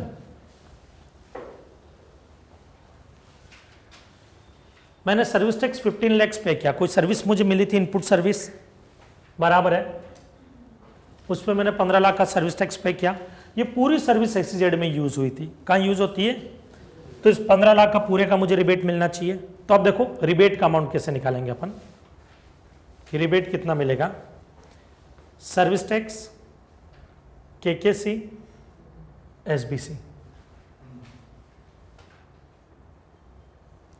सर्विस टैक्स का इसमें से 15 लाख है, तो इसमें से सर्विस टैक्स का अमाउंट 14 लाख, ये 0.5 लाख, ये 0.5 लाख। सर ये कैसे निकाला, वेरी सिंपल, 15 लाख टोटल है, रेट 15% है, तो 14% कितना होगा, 14 लाख निकल आएगा ना, 14 लाख। 15 लाख टैक्स पे किया, रेट 15% है, तो 0.5% कितना होगा, निकल आएगा। तो 0.5 ये 14 करोगे, 0.5 करोगे तो आपको मिल जाएगा। तो केकेसी एसबीसी आ गया। दूसरा है आपने सर्विस टैक्स पे किया 30 लाख, इसका तो कोई आपको रिबेट नहीं मिलने वाला, इसको मारो गोली। एक हमने पे किया 45 लाख, कितना पे किया, 45 लाख। इस 45 लाख में से एसबीसी कितना है, केकेसी कितना है, सर्विस टैक्स कितना है। तो इधर देखना, समझो यहाँ पर 45 lakh divided by 15 multiply by 14 कितना आया, 42 लाख, बराबर है। अब इधर देखो ये कितना आ गया, 1.5 केकेसी, एसबीसी 1.5 आया। अब आप क्या करोगे, एग्जाम के अंदर ये गलती करोगे, यहाँ पे लिखोगे 42 का आपको रिबेट मिलना चाहिए, बराबर 42 का। बट यहाँ पर ये जो सर्विस है ना, वो इधर और इधर दोनों जगह यूज हुई है, दोनों जगह यूज हुई है। अब हम क्या करते हैं इस केस में, टर्न ओवर के रेशियो में करते हैं, बराबर है। क्या करते हैं हम, टर्न प्रोपोर्शनेटली रिबेट मिलता है, यही करते हैं। तो इधर देखो, मान लेते हैं इसी एग्जांपल में मैं लिख देता हूं कि एसईजेड का जो टर्न ओवर था, टर्न ओवर ऑफ एसईजेड वो 800 लाख और डीटीए का टर्न ओवर है 1200 लाख, बराबर है। अब इधर देखो ये जो 42 लाख है, ये पूरा का पूरा तो नहीं मिलेगा मुझे रिबेट, प्रोपोर्शनेटली मिलेगा। ये प्रोपोर्शनेटली आप कैसे निकालोगे, 42 lakh divided by 2000 multiply by कितना आएगा,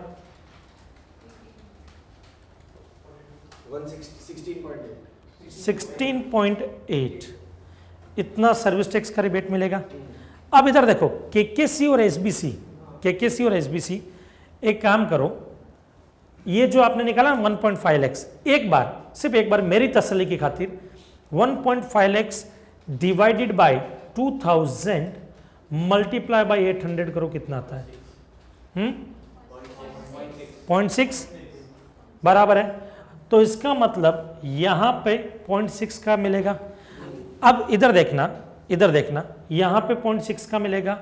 आईसीआई ने इस चीज को कैसे बोला है, इधर देखो, ये 16.8 निकाला आपने, 16.8 डिवाइडेड बाय 14 मल्टीप्लाई बाय 0.5 करो, कितना आएगा जरा निकालना, 0.6 ही आ रहा है। चीज वो की वही है। सिंपल वे में क्या जा सकता था, इसको सिंपल सा यूं करके प्रोपोर्शनेटली बांट करके, आईसीआई ने ये वाला फॉर्मूला बना करके दिया कि पहले ये निकालो, फिर ये जो आएगा उसको डिवाइड बाय 14 करो, फिर मल्टीप्लाई बाय 0.5 करो, बराबर है। तो जब आप आरटीपी में ये क्वेश्चन करोगे वो इस तरह से किया हुआ रहेगा, तो कंफ्यूज मत होना, बराबर है, सेम का सेम आंसर सेम ही आना है। तो ये 0.6, ये 0.6। अब इधर देखो, इधर से कितना रिबेट मिल जाएगा, इतना, इसमें से इतना मिल जाएगा और इसका इधर मिल जाएगा। तो ये आपको रिबेट मिलेगा। ये आपके आरटीपी में प्रॉब्लम नंबर 10 है, पेज नंबर 80 पे प्रॉब्लम 10 है। ओके, वो आप घर पे कर लेना एक बार आप प्रॉब्लम, ठीक है। नाउ फ्रेंड्स, अब एक और बहुत ही बढ़िया अमेंडमेंट आया है सर्विस टैक्स में इंटरेस्ट की रेट को लेकर के। अब इंटरेस्ट की रेट को लेकर के जो अमेंडमेंट आया, इसमें भी स्टूडेंट थोड़े से मिसगाइड हो रहे हैं, क्योंकि आईसीआई ने बहुत ही बढ़िया अमेंडमेंट ला करके दे दिया। सबसे पहले जो था अमेंडमेंट कि फर्स्ट 6 मंथ में इतना परसेंट, देन इतना परसेंट, देन इतना परसेंट, वो ज़्यादा दिमाग खराब कर रहा था, वो ज़्यादा दिमाग खराब कर रहा था। तो सर अभी क्या अमेंडमेंट आ गया, अभी interest payable on delayed payment of service tax reduce to 15%, जो 18% था वो 15% कर दिया गया है। और interest payable on service tax collected but not paid fixed at 24%, बराबर है। सर ये है क्या, समझना है कि एग्जाम्पल से समझाता हूं। पहले आते हैं इसका ऑपरेशन करते हैं। ये क्या है, सपोज ये एक सर्विस प्रोवाइडर है, ये एक सर्विस रिसिपिएंट है। ओके, अब क्या हुआ, इस भाई साहब ने इन भाई साहब को सर्विस तो दी 1 लाख रुपए की, बट सर्विस टैक्स चार्ज नहीं किया, जबकि ये टैक्सेबल सर्विस थी। ये क्या थी, टैक्सेबल सर्विस थी, बट इन्होंने इनसे सर्विस टैक्स चार्ज नहीं किया और डिपार्टमेंट को इसका प्रूफ भी मिल गया, एविडेंस मिल गया। मान लेते हैं ये सर्विस दी गई अप्रैल में, कब दी गई, अप्रैल में। ओके, और ये मान लेते हैं कि एक काम करते हैं, इनको फर्म बना देते, पार्टनरशिप फर्म बना देते हैं इनको। ये फर्म भी नहीं, फर्म में भी प्रॉब्लम होगी, बिजनेस से बॉडी कॉर्पोरेट बना देता हूँ ताकि मंथली पेमेंट से इजी रहेगा समझने में। ये सर्विस रिसिपिएंट है कोई, तो ये बिजनेस एंटिटी, ये बॉडी कॉर्पोरेट है, तो मंथली पेमेंट करेगा, पेमेंट तो मंथली होगा। अप्रैल का पेमेंट इसको कब तक कर देना है, 6 मई तक। अब इसने क्या कलेक्ट किया ही नहीं, क्योंकि इस बिजनेस बॉडी कॉर्पोरेट को पता ही नहीं था। बॉडी कॉर्पोरेट ही बनाता हूँ ना, बढ़िया फोटो, ये लो बॉडी कॉर्पोरेट। इस बॉडी कॉर्पोरेट को पता ही नहीं था कि टैक्स लगता भी है केस पे, तो इन्होंने इससे टैक्स कलेक्ट ही नहीं किया।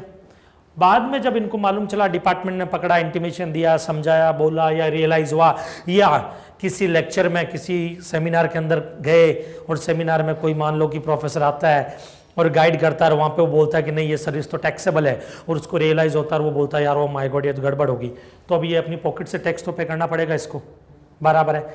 ये जब टैक्स पे करेगा वहाँ पर, उस वक्त जो इंटरेस्ट लगेगा वो इंटरेस्ट लगेगा कब से, 7 मई से, मतलब ड्यू डेट के बाद से होता है। तो अप्रैल की डेट 6 मई ड्यू डेट, तो 7 मई से लेकर के जब तक ये पेमेंट करता है, मान लेते हैं ये पेमेंट करता है 31 जुलाई को, तो 31 जुलाई तक इंटरेस्ट पे करना पड़ेगा 15%, 15% से।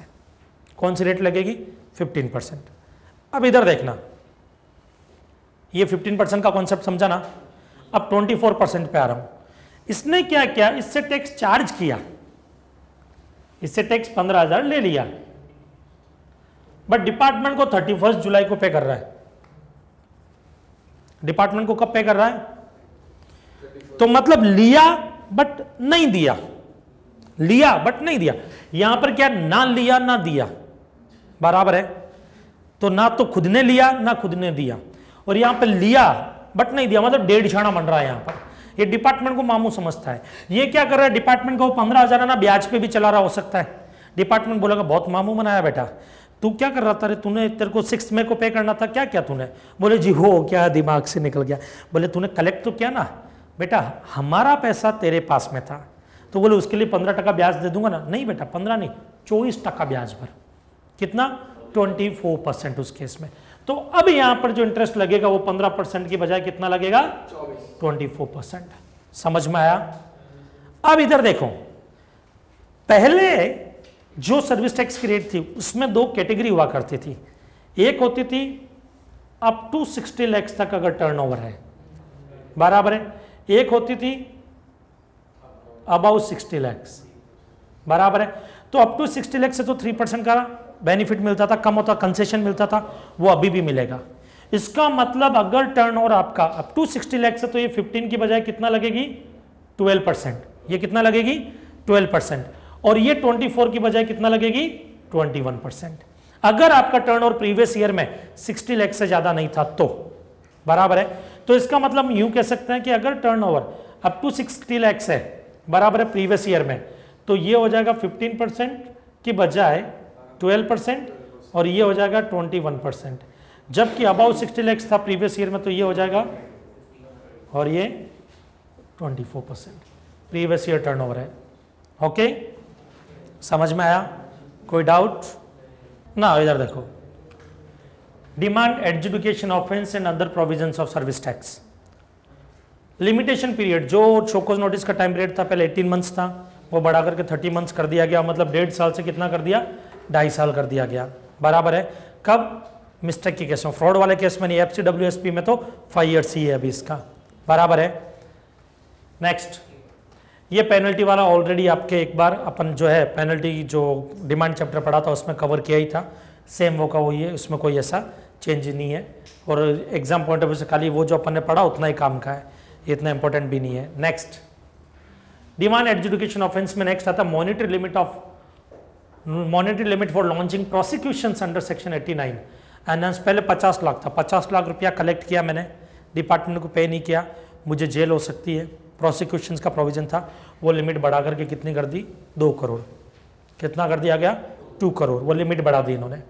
Power to arrest restricted to only those situations where the taxpayer has collected tax but not deposited it with exchequer beyond 6 months and the amount of such tax collected but not paid above threshold limit of rupees 2 crore, वहां पे भी 2 करोड़ ही किया इन्होंने। Next, rebate of service tax to be allowed by way of notification also. ये इतना important नहीं है बट समझ लो, ये क्या बोलता है कि गवर्नमेंट को जब कभी भी रिबेट देना हो, करना हो, वो नोटिफिकेशन इशू करके रिबेट ना।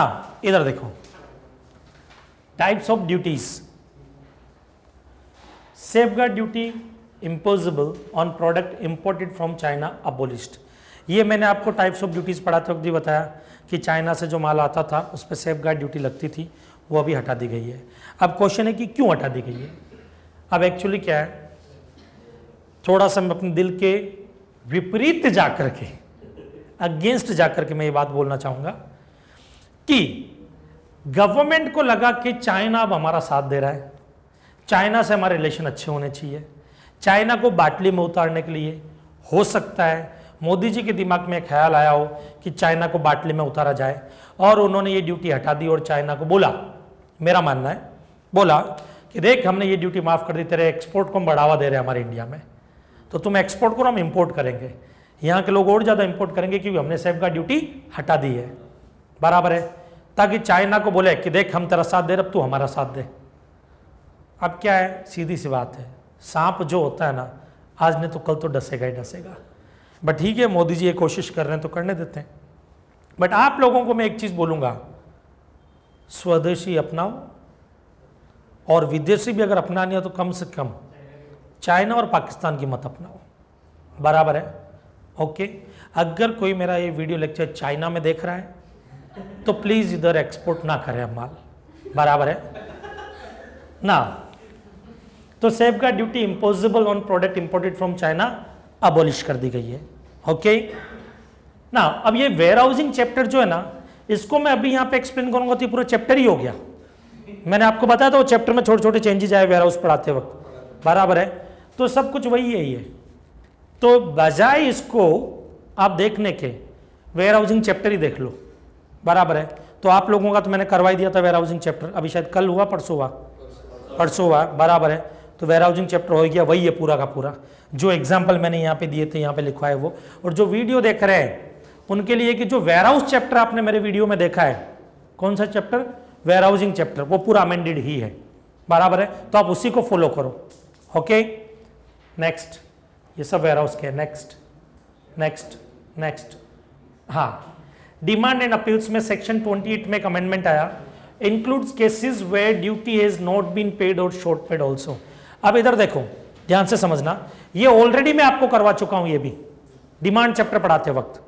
मालूम है डिमांड के अंदर अपन स्टार्टिंग के अंदर एक बड़ा सा चार्ट बनाते हैं।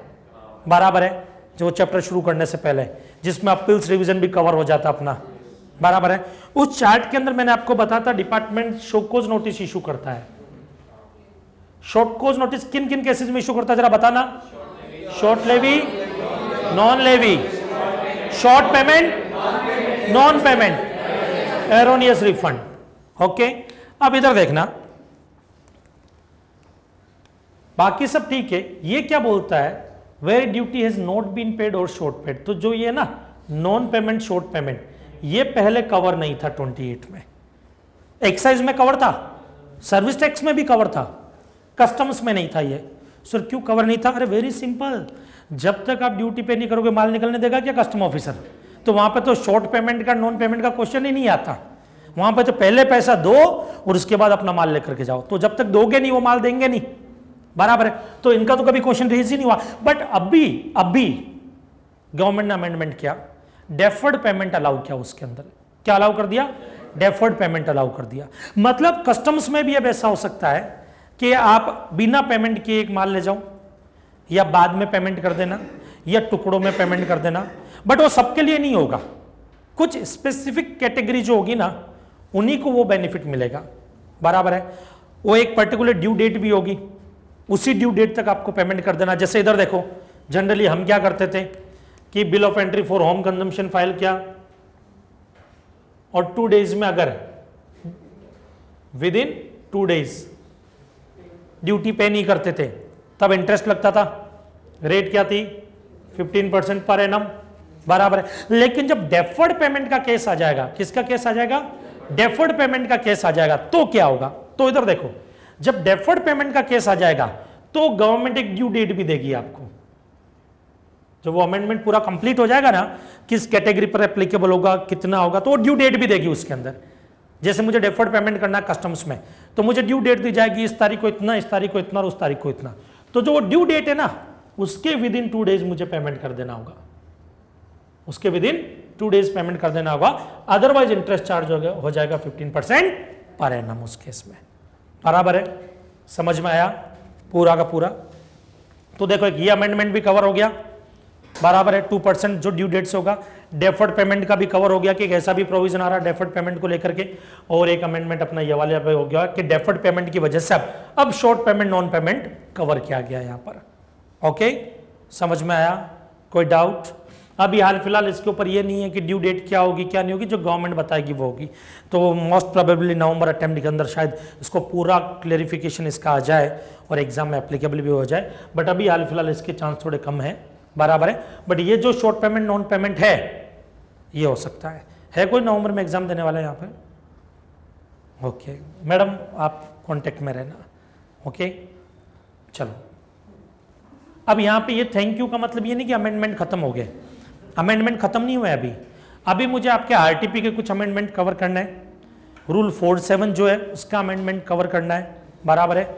तो एक लीगल सर्विसेज को लेकर के काफी कंफ्यूजन है, तो लीगल सर्विसेज वाले अमेंडमेंट्स कवर करने हैं मुझे, बराबर है। तो वो सर्विसेज, तो लीगल सर्विसेज का जो अब तक आपने पढ़ा था ना, अब तक आपने पढ़ा था मेगा एग्जामिनेशन में, उसको भूल जाना, क्योंकि नया अमेंडमेंट और आ गया। मतलब देखो, पहले लीगल सर्विसेज अच्छे से चल रही थी, नवंबर 16 में अमेंडमेंट लेकर के आए, मैं 17 में वापस और अमेंडमेंट लेकर के आ गया उसके अंदर, बराबर है। तो अब वो इंपॉर्टेंट हो गया आपके लिए, लीगल सर्विसेज का क्वेश्चन आने के चांस भी हो गए। और सबसे बड़ी चीज है कि कई लोग मिसगाइड हो रहे हैं, कई लोग मिसगाइड हो रहे हैं उसको, तो उसका एक अच्छा सा चार्ट बनाएंगे, ओके, ताकि वो चीज समझने में इजी रहे। चलो, तब तक के लिए लेते हैं एक छोटा सा ब्रेक। जय हिंद, जय भारत। फ्रेंड्स, लीगल सर्विसेज को लेकर के नवंबर 16 के एग्जाम में अमेंडमेंट आया, उसके बाद वापस अमेंडमेंट आया। तो ये अमेंडमेंट बार बार आने की वजह से स्टूडेंट्स बहुत कंफ्यूज हो रहे हैं लीगल सर्विसेज को लेकर के। तो myself CA doctor Mahesh Gaur, आज आप लोगों को मैं बताऊंगा कि लीगल सर्विसेज में एक्चुअली टैक्सेबल क्या है और एग्जम्पशन क्या क्या है। मैं पुराना क्या था वो अभी डिस्कस नहीं करूंगा, क्योंकि और ज्यादा आप कंफ्यूज हो जाओगे कि पहले ये था, बाद में ये हुआ, फिर ये हुआ। अपन सीधा सीधा पॉइंट पे आते हैं कि 8% टाइम में क्या है। हमारे यहाँ पे एडवोकेट को 2 कैटेगरी में डिवाइड कर दिया अभी सर्विस टैक्स में, एक सीनियर एडवोकेट, एक other than senior advocate. Other than senior advocate में कोई खास चेंजेस नहीं आए, तो जरा एक बार देखते हैं सीनियर एडवोकेट और अदर देन सीनियर एडवोकेट क्या है। एक बार इस चार्ट की तरफ नजर डालो आप। सर्विस बाय एडवोकेट, अगर कोई भी आर्बिट्रल ट्रिब्यूनल या legal services provided by individual advocate और form of advocate but other than senior advocate, मतलब सीनियर एडवोकेट यहां पर नहीं है, सीनियर एडवोकेट यहां पे नहीं है। ये अगर कोई भी सर्विस बिजनेस एंटिटी को देते हैं, किसको देते हैं? बिजनेस एंटिटी को देते हैं अगर कोई भी सर्विस, तो याद रखना अगर उस बिजनेस एंटिटी का टर्न और प्रीवियस ईयर में less than equals to 10 lakh था तो एग्जेम्प्टेड, जो पहले भी था अभी भी है। प्रीवियस ईयर में टर्न और अगर मोर देन 10 लाख था तो फिर सर्विस टैक्स लगेगा और आरसीएम में आ जाएगा। किस में आ जाएगा? रिवर्स चार्ज मैकेनिज्म में आएगा। तो आपने देखो रिवर्स चार्ज मैकेनिज्म में मैंने आपको पढ़ाया था, मुझे नागिन ने 10 लिया रे, उसमें नागिन का ए जो था वो एडवोकेट सर्विस थी, वो ये वाली थी, बराबर है। दूसरा, नॉन बिजनेस एंटिटी को प्रोवाइड की एग्जेम्प्ट, टू एडवोकेट और फॉर्म ऑफ एडवोकेट को प्रोवाइड की तो भी एग्जेम्प्ट। अब इधर देखना, सीनियर एडवोकेट और normal advocate other than senior advocate, उनमें डिफरेंस क्या है? सीनियर एडवोकेट अगर फर्म को सर्विस प्रोवाइड करता है, एडवोकेट की फर्म को सर्विस प्रोवाइड करता है, या एडवोकेट को सर्विस प्रोवाइड करता है, क्योंकि एडवोकेट जो होता है वो भी बिजनेस एंटिटी हो गया, प्रोफेशनल है ना, वो बिजनेस एंटिटी हो गया, तो एडवोकेट को सर्विस प्रोवाइड करता है, तो उस केस में सीनियर एडवोकेट ये देखेगा कि उसका टर्नओवर, किसका टर्नओवर? जिसको वो सर्विस दे रहा है। जैसे मैं मान लो सीनियर एडवोकेट हूं, मैं सीनियर एडवोकेट हूं, मैं अपने किसी दूसरे एडवोकेट को सर्विस दे रहा हूं जो लोकल एडवोकेट है, जो सीनियर एडवोकेट नहीं है, अदर देन सीनियर एडवोकेट को दे रहा हूं। तो देखो अगर senior advocate other than senior advocate को देते हैं तो उनका टर्नओवर अगर प्रीवियस ईयर में 10 लाख क्रॉस हो गया तो सर्विस टैक्स लग जाएगा, तो सर्विस टैक्स लग जाएगा। जबकि अदर देन सीनियर एडवोकेट अगर सर्विस देता है किसी एडवोकेट को तो नहीं लगता है। जैसे एक बेस्ट एग्जांपल देता हूं, उजास इधर आओ फटाफट।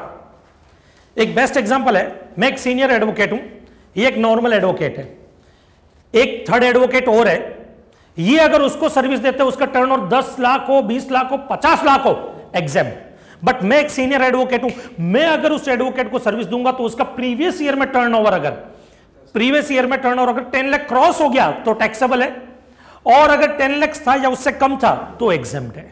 यह सबसे बड़ा डिफरेंस है जो कंफ्यूज कर रहा है सबको, बराबर है? समझ में आया? थैंक यू दोस्त। अब इधर आ जाओ, अगर सीनियर एडवोकेट सर्विस दे रहा, सर्विस बाय सीनियर एडवोकेट, बराबर है, बिजनेस एंटिटी को दे रहा है, सेम वही है, प्रीवियस ईयर का टर्नओवर 10 लाख या उससे कम है तो एग्जेम्प्ट, और प्रीवियस ईयर का टर्नओवर 10 लाख से ज्यादा है तो टैक्स लगेगा आरसीएम में। तो लीगल सर्विस, अब देखो सर्विस भी दो होती है एडवोकेट की। अगर मैं सीनियर एडवोकेट हूं तो या तो मैं कंसल्टेंसी दे रहा हूं उनको, या कोर्ट में जाकर के केस लड़ रहा हूं, मतलब रिप्रेजेंट कर रहा हूं मैं उनको। क्या कर रहा हूं? रिप्रेजेंट कर रहा हूं मैं उनको। तो कोर्ट में जाकर के अगर मैं रिप्रेजेंट कर रहा हूं तो वो सर्विस इधर है रिप्रेजेंटेशन वाली, बराबर है? तो इधर देखो, लीगल सर्विसेज अगर मैंने दी किसी बिजनेस एंटिटी को, रिवर्स चार्ज मैकेनिज्म में आ जाएगा। और इफ रिप्रेजेंटेशन इन कोर्ट, किसी कोर्ट में या ट्रिब्यूनल में रिप्रेजेंट कर रहा हूं, जैसे एग्जांपल के लिए ले लेते हैं रिलायंस का एक केस में हाई कोर्ट में जाकर के मैं लड़ रहा हूं, बराबर है? तो इधर देखना, in court or tribunal business entity who ultimately taken this service as a litigant, petitioner or applicant directly or through other advocate, reverse charge mechanism में आएगा। अब यहां पे ये समझना ये क्या कहना चाहता है। अब रिलायंस कंपनी जो है वो मेरे पास डायरेक्ट आई, मैंने उनका केस कोर्ट में लड़ा, मैंने उनसे फीस चार्ज की, मान लेता हूं 1 लाख रुपया, रिवर्स चार्ज मैकेनिज्म में आएगा। किस में आएगा? रिवर्स चार्ज मैकेनिज्म में। बट याद रखना यहां पर बिजनेस एंटिटी खुद नहीं आया मेरे पास में, रिलायंस ने उजास को पकड़ा, उजास को बोला कि तुम कोई केस लड़ो। उजास ने बोला मैं एक सीनियर एडवोकेट से बात करता हूं, उजास के थ्रू रिलायंस कंपनी मेरे पास में आई, बराबर है? मैं एक सीनियर एडवोकेट हूं, मैं अब रिप्रेजेंट तो मैं ही करूंगा ना कोर्ट में, उजास तो जाएगा नहीं, रिप्रेजेंट करने के लिए मुझे ही जाना पड़ा। तो यहां पर टैक्स लायबिलिटी एक तरह से देखा जाए तो सर्विस रिसिपिएंट को ना उजास है मेरे लिए, मैं तो उसको सर्विस दे रहा हूं, बराबर है? बट यहां पे भी अगर रिप्रेजेंटेशन की सर्विस है ना, रिप्रेजेंट देखो छोटा सा डिफरेंस है, खाली रिप्रेजेंटेशन की सर्विस है तो टैक्स लायबिलिटी सीधा बिजनेस एंटिटी पे आएगी। किस पे? रिलायंस पे। उजास भली मीडिएटर हो, साइड में हो गया, टैक्स लायबिलिटी सीधा किस पे चलेगी? बिजनेस एंटिटी पे। ओके, तो उसके लिए यहां पे आरसीएम उस पे आ जाएगी लायबिलिटी। ओके, किसी इंडिविजुअल एडवोकेट या फॉर्म ऑफ एडवोकेट को सर्विस दे रहा हूं मैं, प्रीवियस ईयर में taxable turnover, sorry previous year का turnover less than equals to 10 lakh से तो एग्जेम्प्ट, और अगर मोर देन 10 लाख से तो आरसीएम में आ जाएगा, बराबर है। नॉन बिजनेस एंटिटी को दिया तो एग्जाम। तो देखो दो चेंजेस क्या क्या हुए थे आपके, एक तो सीनियर जूनियर एडवोकेट का समझ में आया। अगर जूनियर एडवोकेट वर्ड यूज कर रहा हूं मैं, ऐसा कोई वर्ड है नहीं बट समझने के लिए, जूनियर एडवोकेट अगर किसी एडवोकेट को देता तो एग्जाम चाहे कितना भी टर्नओवर हो। सीनियर एडवोकेट अगर किसी एडवोकेट को देता तो उसका टर्नओवर प्रीवियस ईयर में 10 लाख से ज्यादा था तो टैक्सेबल, और अगर प्रीवियस ईयर में 10 लाख से कम है या 10 लाख से तो एग्जाम्प्ट है। बराबर है। सब के सब रिवर्स चार्ज मैकेनिज्म में, फॉरवर्ड चार्ज का लफड़ाई खत्म किया यहां से। अभी इन सब में रिवर्स चार्ज मैकेनिज्म भी है जहां पे भी टैक्सेबल हो रहे हैं। ओके, अब इधर आ जाओ। इंडिविजुअल आर्बिट्रल, अगर किसी आर्बिट्रल के पैनल को सर्विस दे रहा है, ये थोड़ा सा हिंदी में लिखा जानबूझ करके ताकि आपकी अटेंशन आए यहां पर। तो इंडिविजुअल आर्बिट्रल अगर आर्बिट्रल के पैनल को सर्विस दे रहा है तो एक काम करना, और वो पैनल बिजनेस एंटिटी को देता है। जैसे रिलायंस कंपनी को आर्बिट्रल की सर्विस चाहिए तो एक पैनल बनाया गया, उस पैनल में मैं भी हूं, पैनल में मैं भी हूं।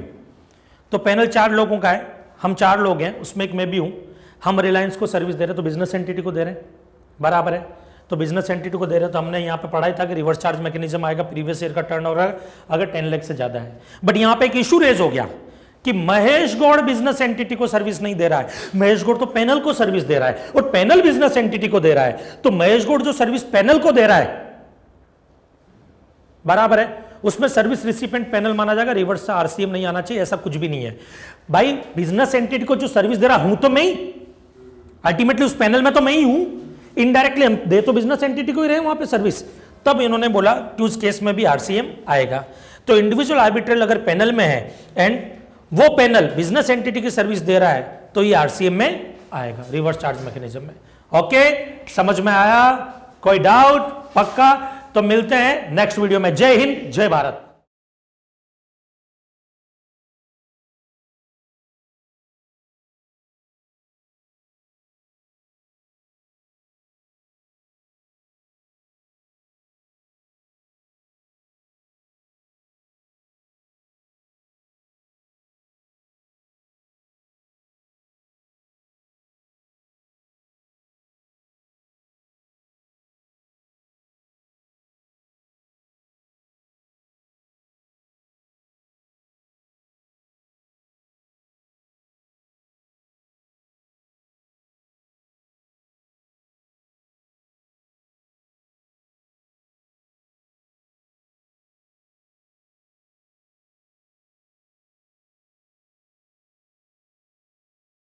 इधर देखो, आपके आरटीपी में प्रॉब्लम नंबर 9 है लीगल सर्विसेज के लिए।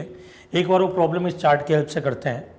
इसमें क्या बोला गया, mister Ramkrishna Sukhani an advocate has rendered the following services in the month of October 2016 representing mister Amit in his divorce case before high court. मतलब डाइवोर्स का केस लड़ रहे हैं कोर्ट में वो, बराबर, मिस्टर अमित का।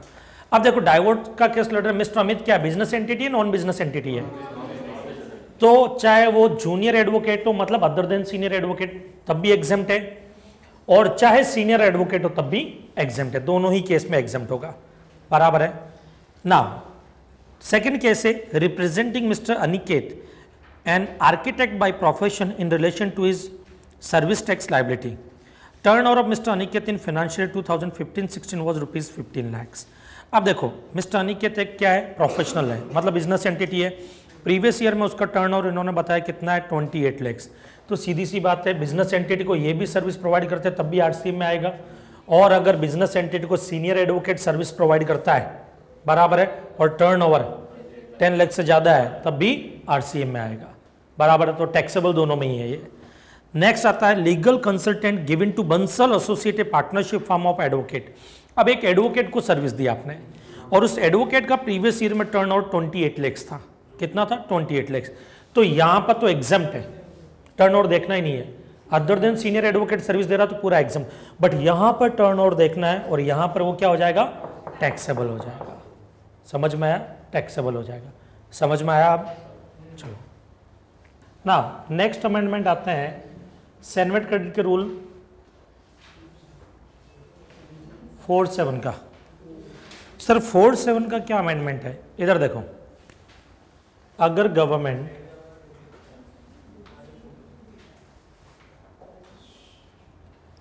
आवाज नहीं, अगर गवर्नमेंट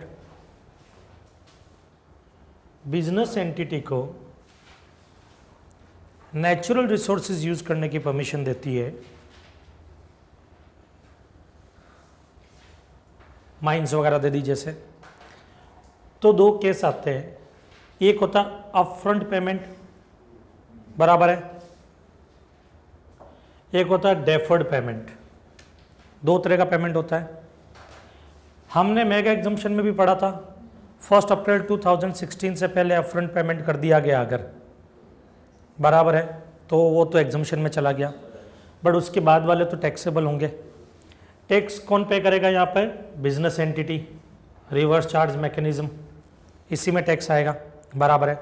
अब जो भी टैक्स ये पे करेगा, जैसे मान लो रिवर्स चार्ज मैकेनिज्म में 150 लाख का टैक्स पे किया आपने, कितना पे किया? तो 150 लाख का टैक्स पे किया, उसका सेनवेट क्रेडिट जो आपको मिलेगा 3 साल में मिलेगा, first year, second year, third year, equal equal, 1/3 1/3 1/3। But यहाँ पे भी इंस्टीट्यूट ने गड़बड़ कर दी है, आईसीआई ने भी कर दी है, और सीबीएसई ने जो एग्जाम्पल दिया उन्होंने भी कर दिया है। क्या गड़बड़ कर दी कि सर्विस टैक्स में इन्होंने एसबीसी तो ऐड किया, एसबीसी का क्रेडिट भी ले रहे हैं एक तरह से, जो कि टेक्निकली रॉन्ग हो जाता है। तो जो इन्होंने आईसीआई ने और सीबीएसई ने जो किया है, जो भी एग्जाम्पल आया है, जो भी निकाला उन्होंने, जो सी इंस्टीट्यूट ने अपना एग्जाम्पल दिया, मैं करवा तो वही रहा हूँ, बराबर, ताकि आप लोग जो वीडियो देख रहे हो कंफ्यूज ना हो, बट याद रखना उसमें से एसबीसी को इंक्लूड करके करना एग्जाम के अंदर अगर आता है तो, बराबर है। जरूर नहीं है कि उन्होंने कॉन्सेप्चुअली गलत किया तो अपन भी कॉन्सेप्चुअली गलत करें, बराबर है। तो मैं आपको एक एग्जाम्पल से समझा दूंगा। चलो, तो जो सी इंस्टीट्यूट ने एग्जाम्पल दिया उस एग्जाम्पल को लेते हैं कि कैसे क्रेडिट मिलेगा इस बिजनेस एंटिटी को, बराबर है, वो देखते हैं। अगर अपफ्रंट पेमेंट किया तो कैसे मिलेगा, डेफर्ड पेमेंट किया तो कैसे मिलेगा, और बीच में अगर उसने वो राइट्स किसी और को बेच दिए तो कैसे मिलेगा। ये भी तो ना, बीच में बेच भी तो सकता है वो, तो कैसे मिलेगा वो चीज़। तो जरा इधर आते हैं। ये जो एग्जाम्पल मैं ले रहा हूँ, ये जो अपने स्टूडेंट्स हैं उनको ये अपनी बुक का जो 9th एडिशन है उसमें पेज नंबर 112 पे मिल जाएगा, बराबर है ये एग्जाम्पल। और जो अपने स्टूडेंट्स नहीं है उनको आरटीपी में ये क्वेश्चन दिया होगा, आरटीपी या सप्लीमेंट्री में ये क्वेश्चन है, उसमें मिल जाएगा। ओके, इधर देखो। और फिर भी अगर किसी के पास दोनों ही नहीं है तो यहीं पे मैंने क्वेश्चन लिख दिया, यहीं से समझ लो, यहीं से देख लो। सपोज करो फर्स्ट केस लेते हैं फुल अपफ्रंट पेमेंट का। फुल अपफ्रंट पेमेंट, मैं एक बिजनेस एंटिटी हूं, मैं कौन हूं? बिजनेस एंटिटी हूं एक, और मैंने क्या किया, मुझे गवर्नमेंट ने राइट्स दिए, ऑक्शन वगैरह चल रहा था, सूट बूट पहन करके गए वहां पे ऑक्शन के अंदर कि भाई हमारे को मिल जाए राइट्स। फुल अपफ्रंट पेमेंट क्या, 26 जून 2016 को, डेट है अमाउंट नहीं है, 26 जून 2016 को, बराबर है। कंसिडरेशन था 1000 रुपया, 1000 रुपीज़। सर 1000 रुपीज़ के लिए सूट पहन करके गए आप भी ना, छोटे अमाउंट से लेते हैं, कैलकुलेशन थोड़ी इजी रहेगी, क्योंकि जब सीधी सी बात है इंस्टीट्यूट ने भी छोटे अमाउंट से लिया है, हम इंस्टीट्यूट से बड़े तो हुए नहीं अभी, बराबर है। 1000 rupees, point of taxation rule 7 लगेगा क्योंकि रिवर्स चार्ज मैकेनिज्म है, और उसके अंदर गवर्नमेंट अगर सर्विस देती है बिजनेस एंटिटी के लिए, उसमें एक अलग सिस्टम है। क्या है कि जिस दिन पेमेंट ड्यू हो गया वो date of payment whichever is earlier, बराबर है। सर्विस टैक्स लाइबिलिटी कितनी आएगी, 15% ऑफ 1000, 150, बराबर है। अब इनका कहना है कि 16, 17 मतलब जिस ईयर में लिया है, 17, 18, 18, 19, 3 साल में क्रेडिट आप लोगे। तो हम यही मान करके चल रहे हैं, इधर देखना कि इस अमाउंट के अंदर एसबीसी इंक्लूड नहीं है, बराबर है। हम यही मान करके चल रहे, जो सर्विस टैक्स की रेट हमने ली उसमें एसबीसी इंक्लूड नहीं है। और अगर आप ये नहीं मानते तो आपको क्या करना पड़ेगा, यहाँ पर 145 लेना, ये कितना 145, 14.5, बराबर है, क्योंकि आप सर्विस प्रोवाइडर है तो आपको केकेसी का तो मिल ही सकता है, सर्विस प्रोवाइडर है तो, बराबर है।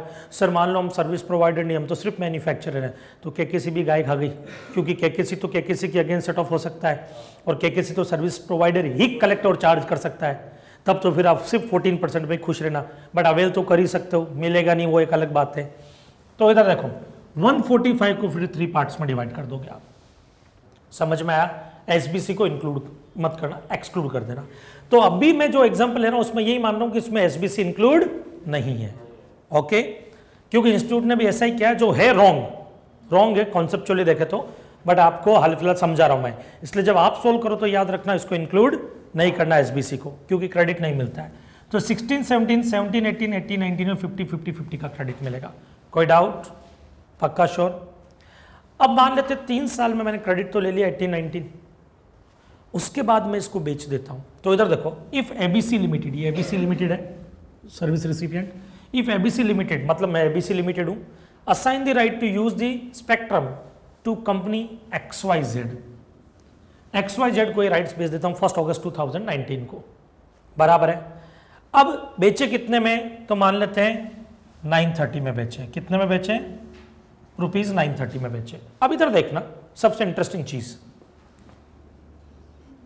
ये गवर्नमेंट है, ये मैं हूं बिजनेस एंटिटी ABC, और ये एक और बिजनेस एंटिटी है XYZ। देखो बिजनेस एंटिटी के लिए अभी मैंने आपको बताया डेफिनेशन क्या हो गई है, कोई भी प्रोफेशन या इंडस्ट्री, कॉमर्स, इनकी जो सर्विस दे रहा है वो सब इसमें कवर है, चाहे वो कोई भी हो, वो सब बिजनेस एंटिटी, मतलब जो ये काम कर रहा है, बिजनेस कर रहा हो, प्रोफेशन की सर्विस दे रहा हो, इंडस्ट्री, कॉमर्स, वो सब क्या माने जाएंगे? Business entity. अब इधर देखना, इन्होंने मुझे राइट्स दिया, मैं खुद टैक्स पे करूंगा, RCM में आएगा। तो इसका मतलब ये 150 मैंने पे किया अपनी पॉकेट से, मतलब एबीसी ने, तो ये किस में आ गया? RCM में। बट जब मैं इसको बेचूंगा XYZ को, कितने में बेचा मैंने? वो 930 में। तो 930 का 15% कितना आता निकालना? 139.5। ये जो अमाउंट होगा ना 139.5, ये मैं इससे कलेक्ट करूंगा, ये भी मैं ही पे करूंगा। तो इन शॉर्ट ये दोनों टैक्स मेरे ही हाथों से जाने वाले हैं गवर्नमेंट के पास, ये रिवर्स चार्ज की वजह से और ये फॉरवर्ड चार्ज की वजह से। ओके, अब ये जो 139.5 मैं इससे कलेक्ट करके पे करूंगा, तब इसको क्रेडिट मिलेगा XYZ को। अब इसको क्रेडिट मिलेगा इसके 3 टुकड़ों में, डिवाइड बाई 3 करो, कितना आता है? 46.5। तो इधर देखना 16, 17, 17, 18, 18, 19 मैंने 50, 50, 50 का क्रेडिट ले लिया, फिर मैंने उसको बेच दिया तो 46.5, 46.5, 46.5 का क्रेडिट किसको मिल जाएगा? XYZ कंपनी को मिल जाएगा, बराबर है, अगले 3 साल में। तो ये तो था अपफ्रंट पेमेंट का केस, बराबर है। अपफ्रंट पेमेंट में सैनवेट क्रेडिट कैसे मिलता है? अब मान लो ये अपफ्रंट पेमेंट की बजाय डेफर्ड पेमेंट होता तो कैसे करते आप? तो क्रेडिट कैसे मिलता? तो इधर देखो एकदम सिंपल है, कोई कॉम्प्लिकेटेड नहीं, जिसको मैथ्स आती है वो कर सकता है। अब जिसको मैथ्स में ही गड़बड़ थी कि भाई CPT भी खाली मैथ्स की वजह से 2-3 अटेम्प्ट लग गए, तो फिर उसका कुछ नहीं हो सकता है, बराबर है। इधर देखो डेफर्ड पेमेंट, बट मेरा ये मानना जब मैं समझ गया तो आप लोग समझ सकते हो, क्यों मैथ सबसे ज़्यादा कमज़ोर मेरी ही थी, बराबर। डेफर्ड पेमेंट क्या बोलता है समझो। यहां पर मुझे बोला गया आपको अपफ्रंट पेमेंट करना 33%, तो मतलब 1000 रुपया था, 1000 का 33% मुझे अपफ्रंट पेमेंट कर देना है। ओके, बाकी का पेमेंट मुझे कब करना है? बैलेंस पेमेंट मुझे 10 इक्वल इंस्टॉलमेंट में करना है, और हर इंस्टॉलमेंट है 131.94, मतलब इसमें इंटरेस्ट इंक्लूड है। और याद रखना डेफर्ड पेमेंट अगर नेचुरल रिसोर्सेज यूज करने की परमिशन गवर्नमेंट देती है, उसमें जो डेफर्ड पेमेंट पे इंटरेस्ट चार्ज होता है वो भी सर्विस का पार्ट माना जाता है। ये मेरे वीडियो में आपको मिलेगा, जो पहले मैंने अमेंडमेंट लेक्चर लिए थे ना नवंबर 16 के, उनमें ये पॉइंट बताया भी था मैंने कि उसमें क्या होता है, वो इंटरेस्ट का पार्ट माना जाता है, इंटरेस्ट जो है सर्विस का पार्ट माना जाता है, उस पर भी सर्विस टैक्स चार्ज होगा। तो इन शॉर्ट इस 131 में प्रिंसिपल इंटरेस्ट दोनों ऐड है, दोनों पे सर्विस टैक्स लगना है इसमें। तो फर्स्ट इंस्टॉलमेंट डेट थी 25/6/2019, मतलब देखो 26 जून 2016 को 33% मैंने पे कर दिया, फिर 2 साल आराम, 17, 18 जाने दिया, 19 में मैंने पेमेंट किया फिर पहली इंस्टॉलमेंट, और उसके बाद अब कंटिन्यू 10 इंस्टॉलमेंट पे करूंगा। तो इधर देखो 16, 17, 17, 18, 18, 19, 90, 20, 20, 21 ये सब ईयर्स है 30, 31 तक। ड्यू डेट 25 जून 2016, और हम यही मान रहे हैं हर साल के 25 ही ड्यू डेट है, ये मान के चल रहे हैं। तो 25 जून, 25 जून, 25 जून, 25 जून, 25, 25, 25, 25, 25, 25, बट यहाँ पे 19, 20 यूं ईयर बदल जाएंगे। अमाउंट पेबल 16-17 में मैंने कितना पे किया था 33%, बराबर है, मतलब 330।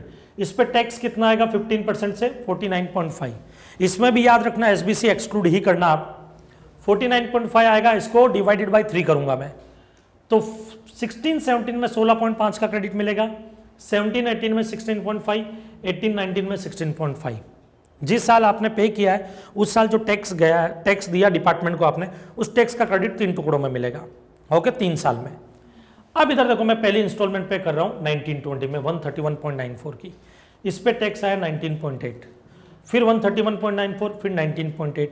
हर साल मैं पे करूंगा 10 साल तक, 10 साल तक मुझे टैक्स भी देना पड़ेगा 19.18, 19.18, 19.18 टैक्स का अमाउंट आएगा। कैलकुलेट करो एक बार 131.94 का 15%, 79 है ना, तो 19.8। अब इधर देखो इसका 1/3 कितना होता है 6.6, तो इधर देखना 6.6 का क्रेडिट इस साल, 6.6 का इस साल, 6.6 का इस साल। अब इधर जो 19.8 करूंगा उसका 6.6 का इस साल, 6.6 का इस साल और 6.6 का इस साल। इधर जो 19.8 करूंगा वो 6.6, 6.6 और 6.6। फिर इधर जो पे करूंगा 6.6, 6.6 और 6.6, यूं करता करता जाएगा मेरे को टोटल। तो जिस ईयर का पूछे उस साल का क्रेडिट के टोटल लगा देना, इतना क्रेडिट उसको मिलेगा, बराबर है। और मुझे नहीं लगता इतना बड़ा कोई क्वेश्चन देंगे, कि इतना बड़ा क्वेश्चन देने का मतलब है 8-10 मार्क्स का क्वेश्चन देना, बराबर है। ये आपके कैपिटल बजटिंग हो गया या कोई भी एसएफएम के क्वेश्चन के बराबर ही है इन शॉर्ट। तो आपके एग्जाम में क्वेश्चन आ सकता है इस तरह का या इस तरह का क्वेश्चन आ सकता है। और एक बहुत ही अच्छे प्रोफेसर का एक वीडियो देखा, उन्होंने बहुत बढ़िया क्वेश्चन फ्रेम किया है। आईसीआई ने तो ये 2 ही किए, उन्होंने एक बहुत बढ़िया क्वेश्चन फ्रेम किया है। हम क्या करेंगे, उन प्रोफेसर का वो क्वेश्चन भी एक बार लेते हैं, बराबर है। इसके लिए उन प्रोफेसर को मैं तहे दिल से धन्यवाद देता हूँ। और एक काम करो, इसको आप कॉपी कर लो एक बार करना हो तो, नहीं तो ये आपकी बुक में भी है।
नेक्स्ट एग्जाम्पल जो एक महान प्रोफेसर और ऑथर की बुक से है, नहीं मेरी बुक से नहीं है, गवर्नमेंट नहीं, वो क्या होता है, काफ़ी स्टूडेंट्स समझते हैं कि सर खुद को बोल रहे होंगे, ऐसा नहीं है।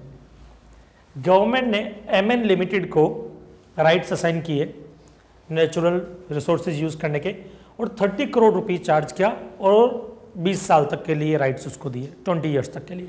कितना चार्ज किया 30 करोड़। 30 करोड़ पे service tax reverse charge mechanism में पे करेगा MN limited. In second year MN limited ने क्या किया, उसको ट्रांसफर कर दिया, ट्रांसफर टू ओपी लिमिटेड। कितने में, पहला केस है 27 करोड़ में किया और दूसरा केस है 9 करोड़ में किया।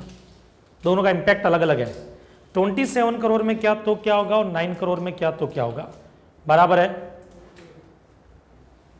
अब इधर आ जाओ, MN limited utilise first year credit, first year के क्रेडिट को यूज भी कर लिया एमएन लिमिटेड ने, बराबर है।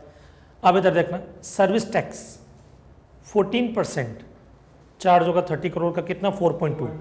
क्रेडिट मिलेगा मुझे फर्स्ट सेकंड थर्ड ईयर में 1.4 1.4 1.4, मतलब टोटल कितना 14.2। इसमें से मैं ऑलरेडी कितना यूज कर चुका हूं 1.4 कर चुका हूं। नेक्स्ट केकेसी कितना 0.5% ऑफ 30 करोड़ 0.15, तो 0.05 0.05 0.05 मतलब 0.15 करोड़। ये सब करोड़ में फिगर्स। अब इधर देखना हुआ क्या, फर्स्ट ईयर के बाद ये अभी बैलेंस पड़ा मेरे पास 1.4 1.4 टोटल ये बैलेंस पड़ा है और मैंने उसको बेच दिया 2.8 करोड़ ये वाला मेरे पास पड़ा है, और इधर बैलेंस कितना पड़ा है 0.10, और लेकिन मैंने क्या कर दिया बेच दिया, बराबर मतलब बेच दिया मतलब किसी और के फेवर में ट्रांसफर कर दिया, परमानेंट सेल नहीं, किसी और के फेवर में ट्रांसफर कर दिया। 27 करोड़ में अगर मैंने सेल किया उसको, पहला ऑप्शन, तो सर्विस टैक्स कितना 3.78 होगा, इसका 15% निकालो कितना आएगा 3.78, एक और कैलकुलेट करो 14 सॉरी नॉट 15 14% है 3.78। फिर केकेसी 0.135 इसका 0.5%, एसबीसी भी इसका 0.5%। भाई चार्ज तो करना पड़ेगा ना, लायबिलिटी तो है। लेकिन अब जब ये पे करूंगा तो मेरे पास जो क्रेडिट है वो मैं यूज करूंगा, बट वो क्रेडिट क्या सेकेंड एंड थर्ड ईयर में जो बैलेंस है वही। सेकेंड एंड थर्ड ईयर में इसका कितना बैलेंस पड़ा है 2.8, तो 2.80, इसका कितना 0.10, और इसका तो कर ही नहीं सकता। अब मेरे को पेबल कितना है मेरे लिए 3.78 में से 2.80 माइनस करो कितना 0.98, ये कितना आएगा 0.035 और ये 0.135, इतना मुझे पे करना पड़ेगा डिपार्टमेंट को, समझा। अब अगर ये 9 करोड़ में बेचता तो क्या होता, मुझे सिर्फ एक कॉन्सेप्ट समझाना आपको जिसके लिए मैं इतनी मगजमारी कर रहा हूं। अगर ये 9 करोड़ में बेचता तो क्या होता, तो इधर देखो सर्विस टैक्स 14% की रेट से लगता, ये 0.5% की रेट से लगता, ये 0.5% की, तो 1.26 0.045 0.045। अब इधर देखना मेरे पास अनयूटिलाइज क्रेडिट कितना पड़ा है 2.8 करोड़, कितना पड़ा है, बट मेरे को यूज कितना करना है। अब इधर देखना जो मुझे समझाना है, समझो इधर 1.26 में यहां पे यूज कर लूंगा, 2.8 में से 1.26 माइनस करो कितना बचा 2.8 माइनस 1.26 कितना बचा 1.54, ये अभी भी अनयूटिलाइज्ड है, ये लैप्स हो जाएगा क्योंकि अब मेरे पास में वो राइट्स नहीं, मैंने किसी और को दे दिए, तो ये जो क्रेडिट है ना जो यूटिलाइज नहीं कर पाया आप, वो लैप्स हो जाएगा। समझ में आया। इधर देखो इधर कितना करूंगा 0.05, जबकि इसका कितना पड़ा मेरे पास 0.10 यूटिलाइज नहीं किया, 0.10 में से 0.05 यहाँ पे यूज हो गया, बाकी जो बच गया वो लैप्स हो जाएगा, और इसके लिए तो हम कुछ कर भी नहीं सकते, तो लायबिलिटी 0.045। समझ में आया। तो मुझे खाली यही समझाना था कि यहाँ पे आपको सेनवेट क्रेडिट लैप्स हो जाएगा, समझा, पक्का, ओके। अब इधर देखो, तो credit utilisation is restricted to service tax payment उतना, और बाकी का balance and utilise credit will lapse. अब इधर ध्यान से सुनना, कई लोगों के दिमाग में ये थॉट आ रहा है कि सर ये वाला हमने अवेल कर लिया, ये दो तो हमने अवेल ही नहीं किए, पर हमारी पॉकेट से तो लग गया ना, ये पॉकेट से तो गए, अब हम किसी और को असाइन कर रहे हैं तो वो कोई गाय थोड़ी खाने देंगे, हम पॉकेट से जो गए। तो डिपार्टमेंट क्या कह रहा है, जितना टैक्स तुम किसी से वसूल कर रहे हो उसके अगेंस्ट यूज कर लो, बट उससे ज्यादा बचा हुआ है तो वो लैप्स करो, फिर वो लैप्स करो आप। तो इधर देखो यहां पे तो हमने यूज कर लिया, बट यहां पे हमारे बैलेंस बच रहा था, तो गवर्नमेंट ने बोला वो आपको लैप्स करना पड़ेगा। ओके, कॉपी कर लो इस एग्जांपल को।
इधर देखो, revised monetary limit for adjudication of penalty. जो ये नोटिस वगैरह इशू करते हैं ना, शोकॉज नोटिस वगैरह, कौन कर सकता है? सुप्रिंटेंडेंट। देखो हमने अब तक ये बड़ा सेंट्रल एक्साइज ऑफिसर करते हैं। अब सेंट्रल एक्साइज ऑफिसर में सुप्रिंटेंडेंट भी होता है, एसीडीसी भी होता है, एडिशनल कमिश्नर, जॉइंट कमिश्नर भी होता है, कमिश्नर भी होता है। तो कौन करेगा? तो उनकी एक लिमिट है। इधर देखो, सेंट्रल एक्साइज ऑफिसर, अगर कोई भी नोटिस 10 लाख रुपए तक का है, कितना? 10 लाख रुपए तक का। ये देखो क्या particular amount of service tax और service credit specified in a notice for the purpose of adjudication and penalty. Service tax और एक्साइज ड्यूटी दोनों कर दो, क्यों दोनों में ही चेंज हुआ है, ये एक्साइज ड्यूटी बराबर है। और service credit specified in a notice for the purpose of adjudication and penalty. Okay, तो 10 लाख रुपए तक का कोई नोटिस इशू करना है तो सुप्रिंटेंडेंट कर सकता है। मतलब एसीडीसी को करने की जरूरत नहीं, सुप्रिंटेंडेंट के पास पावर है। बट याद रखना, सुप्रिंटेंडेंट के पास पावर नहीं है किस चीज की? कोई भी केस अगर टैक्सेबिलिटी या ड्यूटेबिलिटी से रिलेटेड हो, या वैल्यूएशन से रिलेटेड हो, या एफसीडब्ल्यूएसपी से रिलेटेड हो। इसका मतलब ड्यूटेबिलिटी, टैक्सेबिलिटी, वैल्यूएशन या एफसीडब्ल्यूएसपी का केस 5 लाख रुपए तक का भी होगा तब भी सुप्रिंटेंडेंट नोटिस इशू नहीं कर सकता है। तो सर फिर कौन करेगा? एसीडीसी। कहां लिखा सर? ये लिखा ना, up to 50 lakhs. Sir up to 50 lakhs, इसमें तो ये भी कवर हो गया, अप टू 10 लैक्स भी तो कवर हो गया ना अप टू 50 लैक्स में। तो अप टू 50 लैक्स में वो केसेस जिनमें सुप्रिंटेंडेंट इशू कर सकता है नोटिस, उनको छोड़ करके बाकी सब इधर आएंगे, बाकी सब इधर आएंगे। तो मतलब एक तो 10 लैक्स से ज्यादा या अप टू 10 लैक्स का केस जो टैक्सेबिलिटी, ड्यूटेबिलिटी, वैल्यूएशन या एफसीडब्ल्यूएसपी का केस है। Joint commissioner, additional commissioner 50 lakhs से 2 करोड़ का आया, तो एडिशनल कमिश्नर अबाउट 2 करोड़। अब यहां पर एडिशनल कमिश्नर, यहां पर एडिशनल कमिश्नर सोच करके आपके दिमाग में आएगा, लगता है सर ने लिखने में गड़बड़ की नहीं की है। तो सर ये क्या है? इधर देखना, सेंट्रल एक्साइज में ये सेक्शन है 33, जहां पर यहां पे वर्ड यूज किया गया कमिश्नर। किसके में? सेंट्रल एक्साइज एक्ट 1944 में। लेकिन सर्विस टैक्स फिनांस एक्ट 1994 का सेक्शन 83A, उसमें यहां पे वर्ड यूज किया गया, यहां पे भी एडिशनल कमिश्नर। कहां पर? 83A of finance act 1994। समझ में आया?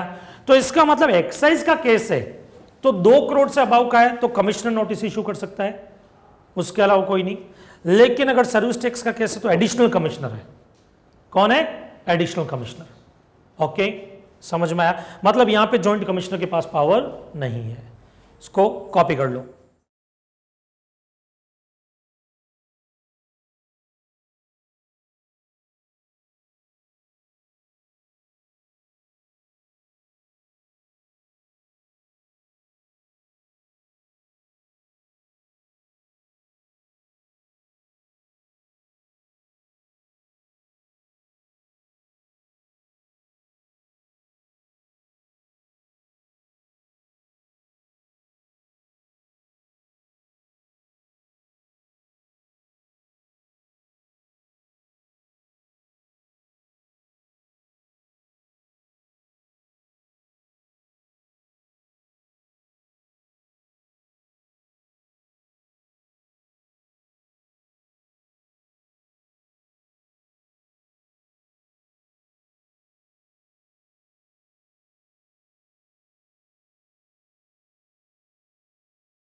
आपके आरटीपी में पेज नंबर 59 पे सर्विस टैक्स में basic concept of service tax में दिया है एक point, determination of service tax liability in case of involving hiring, leasing और लाइसेंसिंग ऑफ गुड्स। अब सीधी सी बात बताओ, हायरिंग, लीजिंग एंड लाइसेंसिंग किस में कवर होता है? हमारे डिक्लेयर्ड सर्विसेज में। डिक्लेयर्ड सर्विसेज में पढ़ा, उसमें हमने क्या पढ़ा? उन पे सर्विस टैक्स एप्लीकेबल होगा, यही पढ़ा हमने। लेकिन यहां पर एक इशू आया, वो इशू क्या है? इधर देखना, उसका क्लेरिफिकेशन आया, ध्यान से देखो। Determination of service tax liability in case of involving hiring, leasing and licensing of goods in term of article 366 sub 29A(d) of constitution of India. ये क्या बोलता है? Transfer of the right to use any goods deemed sale क्या माना जाएगा? तो उस पर क्या लगना चाहिए?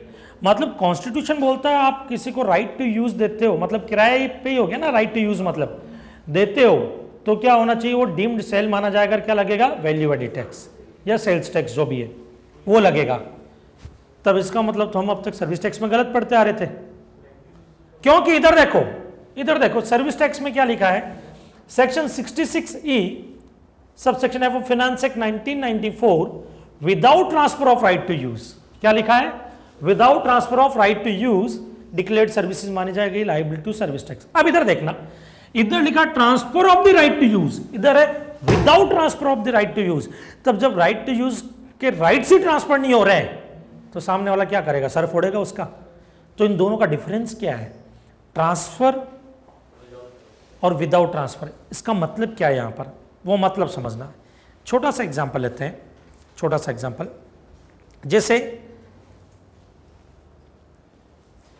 ये कैलकुलेटर है, ओके, ये कैलकुलेटर मैं ख्याति को देता हूं और रेंट पे दे रहा हूं, बराबर है, गिफ्ट नहीं किया है, रेंट पे देता हूं और मैं इसको बोलता हूं कि आप इसको यूज करो। बट इस कैलकुलेटर में कुछ भी गड़बड़ होती है, कुछ भी गड़बड़ होती है, आप अपना दिमाग लगाकर ठीक करवाने की कोशिश मत करना, अब हमें बताना, हम देखेंगे क्या गड़बड़ है, छेड़खानी मत करना इसके साथ। मतलब मैंने उनको सिर्फ कस्टडी दी है, बराबर, बाकी रिस्क रिवॉर्ड वगैरह कुछ भी उनका नहीं, सब किसका है, मेरा है, बराबर है। ये आ जाता है without transfer of right to use के डेफिनेशन में। इधर रिस्क रिवॉर्ड सब ट्रांसफर हो गया तो इधर आ जाएगा, तो जिसमें ट्रांसफर में रिस्क रिवॉर्ड वगैरह सब ट्रांसफर हो जाते हैं वो कहलाता है, क्या कहलाता है आपके, transfer of right to use, और उस पर वैल्यू एडिड टैक्स लगेगा। रिस्क रिवॉर्ड ट्रांसफर नहीं की, खाली कस्टडी दी है मैंने उसको, बराबर है, उस केस में सर्विस टैक्स लगेगा और वो डिक्लेयर्ड सर्विसेज मानी जाएगी और सर्विस टैक्स एप्लीकेबल होगा। समझ में आया, ओके, कोई डाउट? मतलब आप यूज करो बट इसके पूरे राइट्स आपको हम नहीं दे रहे, खाली यूज करने का दे रहे हैं, बाकी कुछ भी हो गया तो वो सब हम देखेंगे, आपको नहीं देखना। समझ में आया? कॉपी कर लो इसको भी।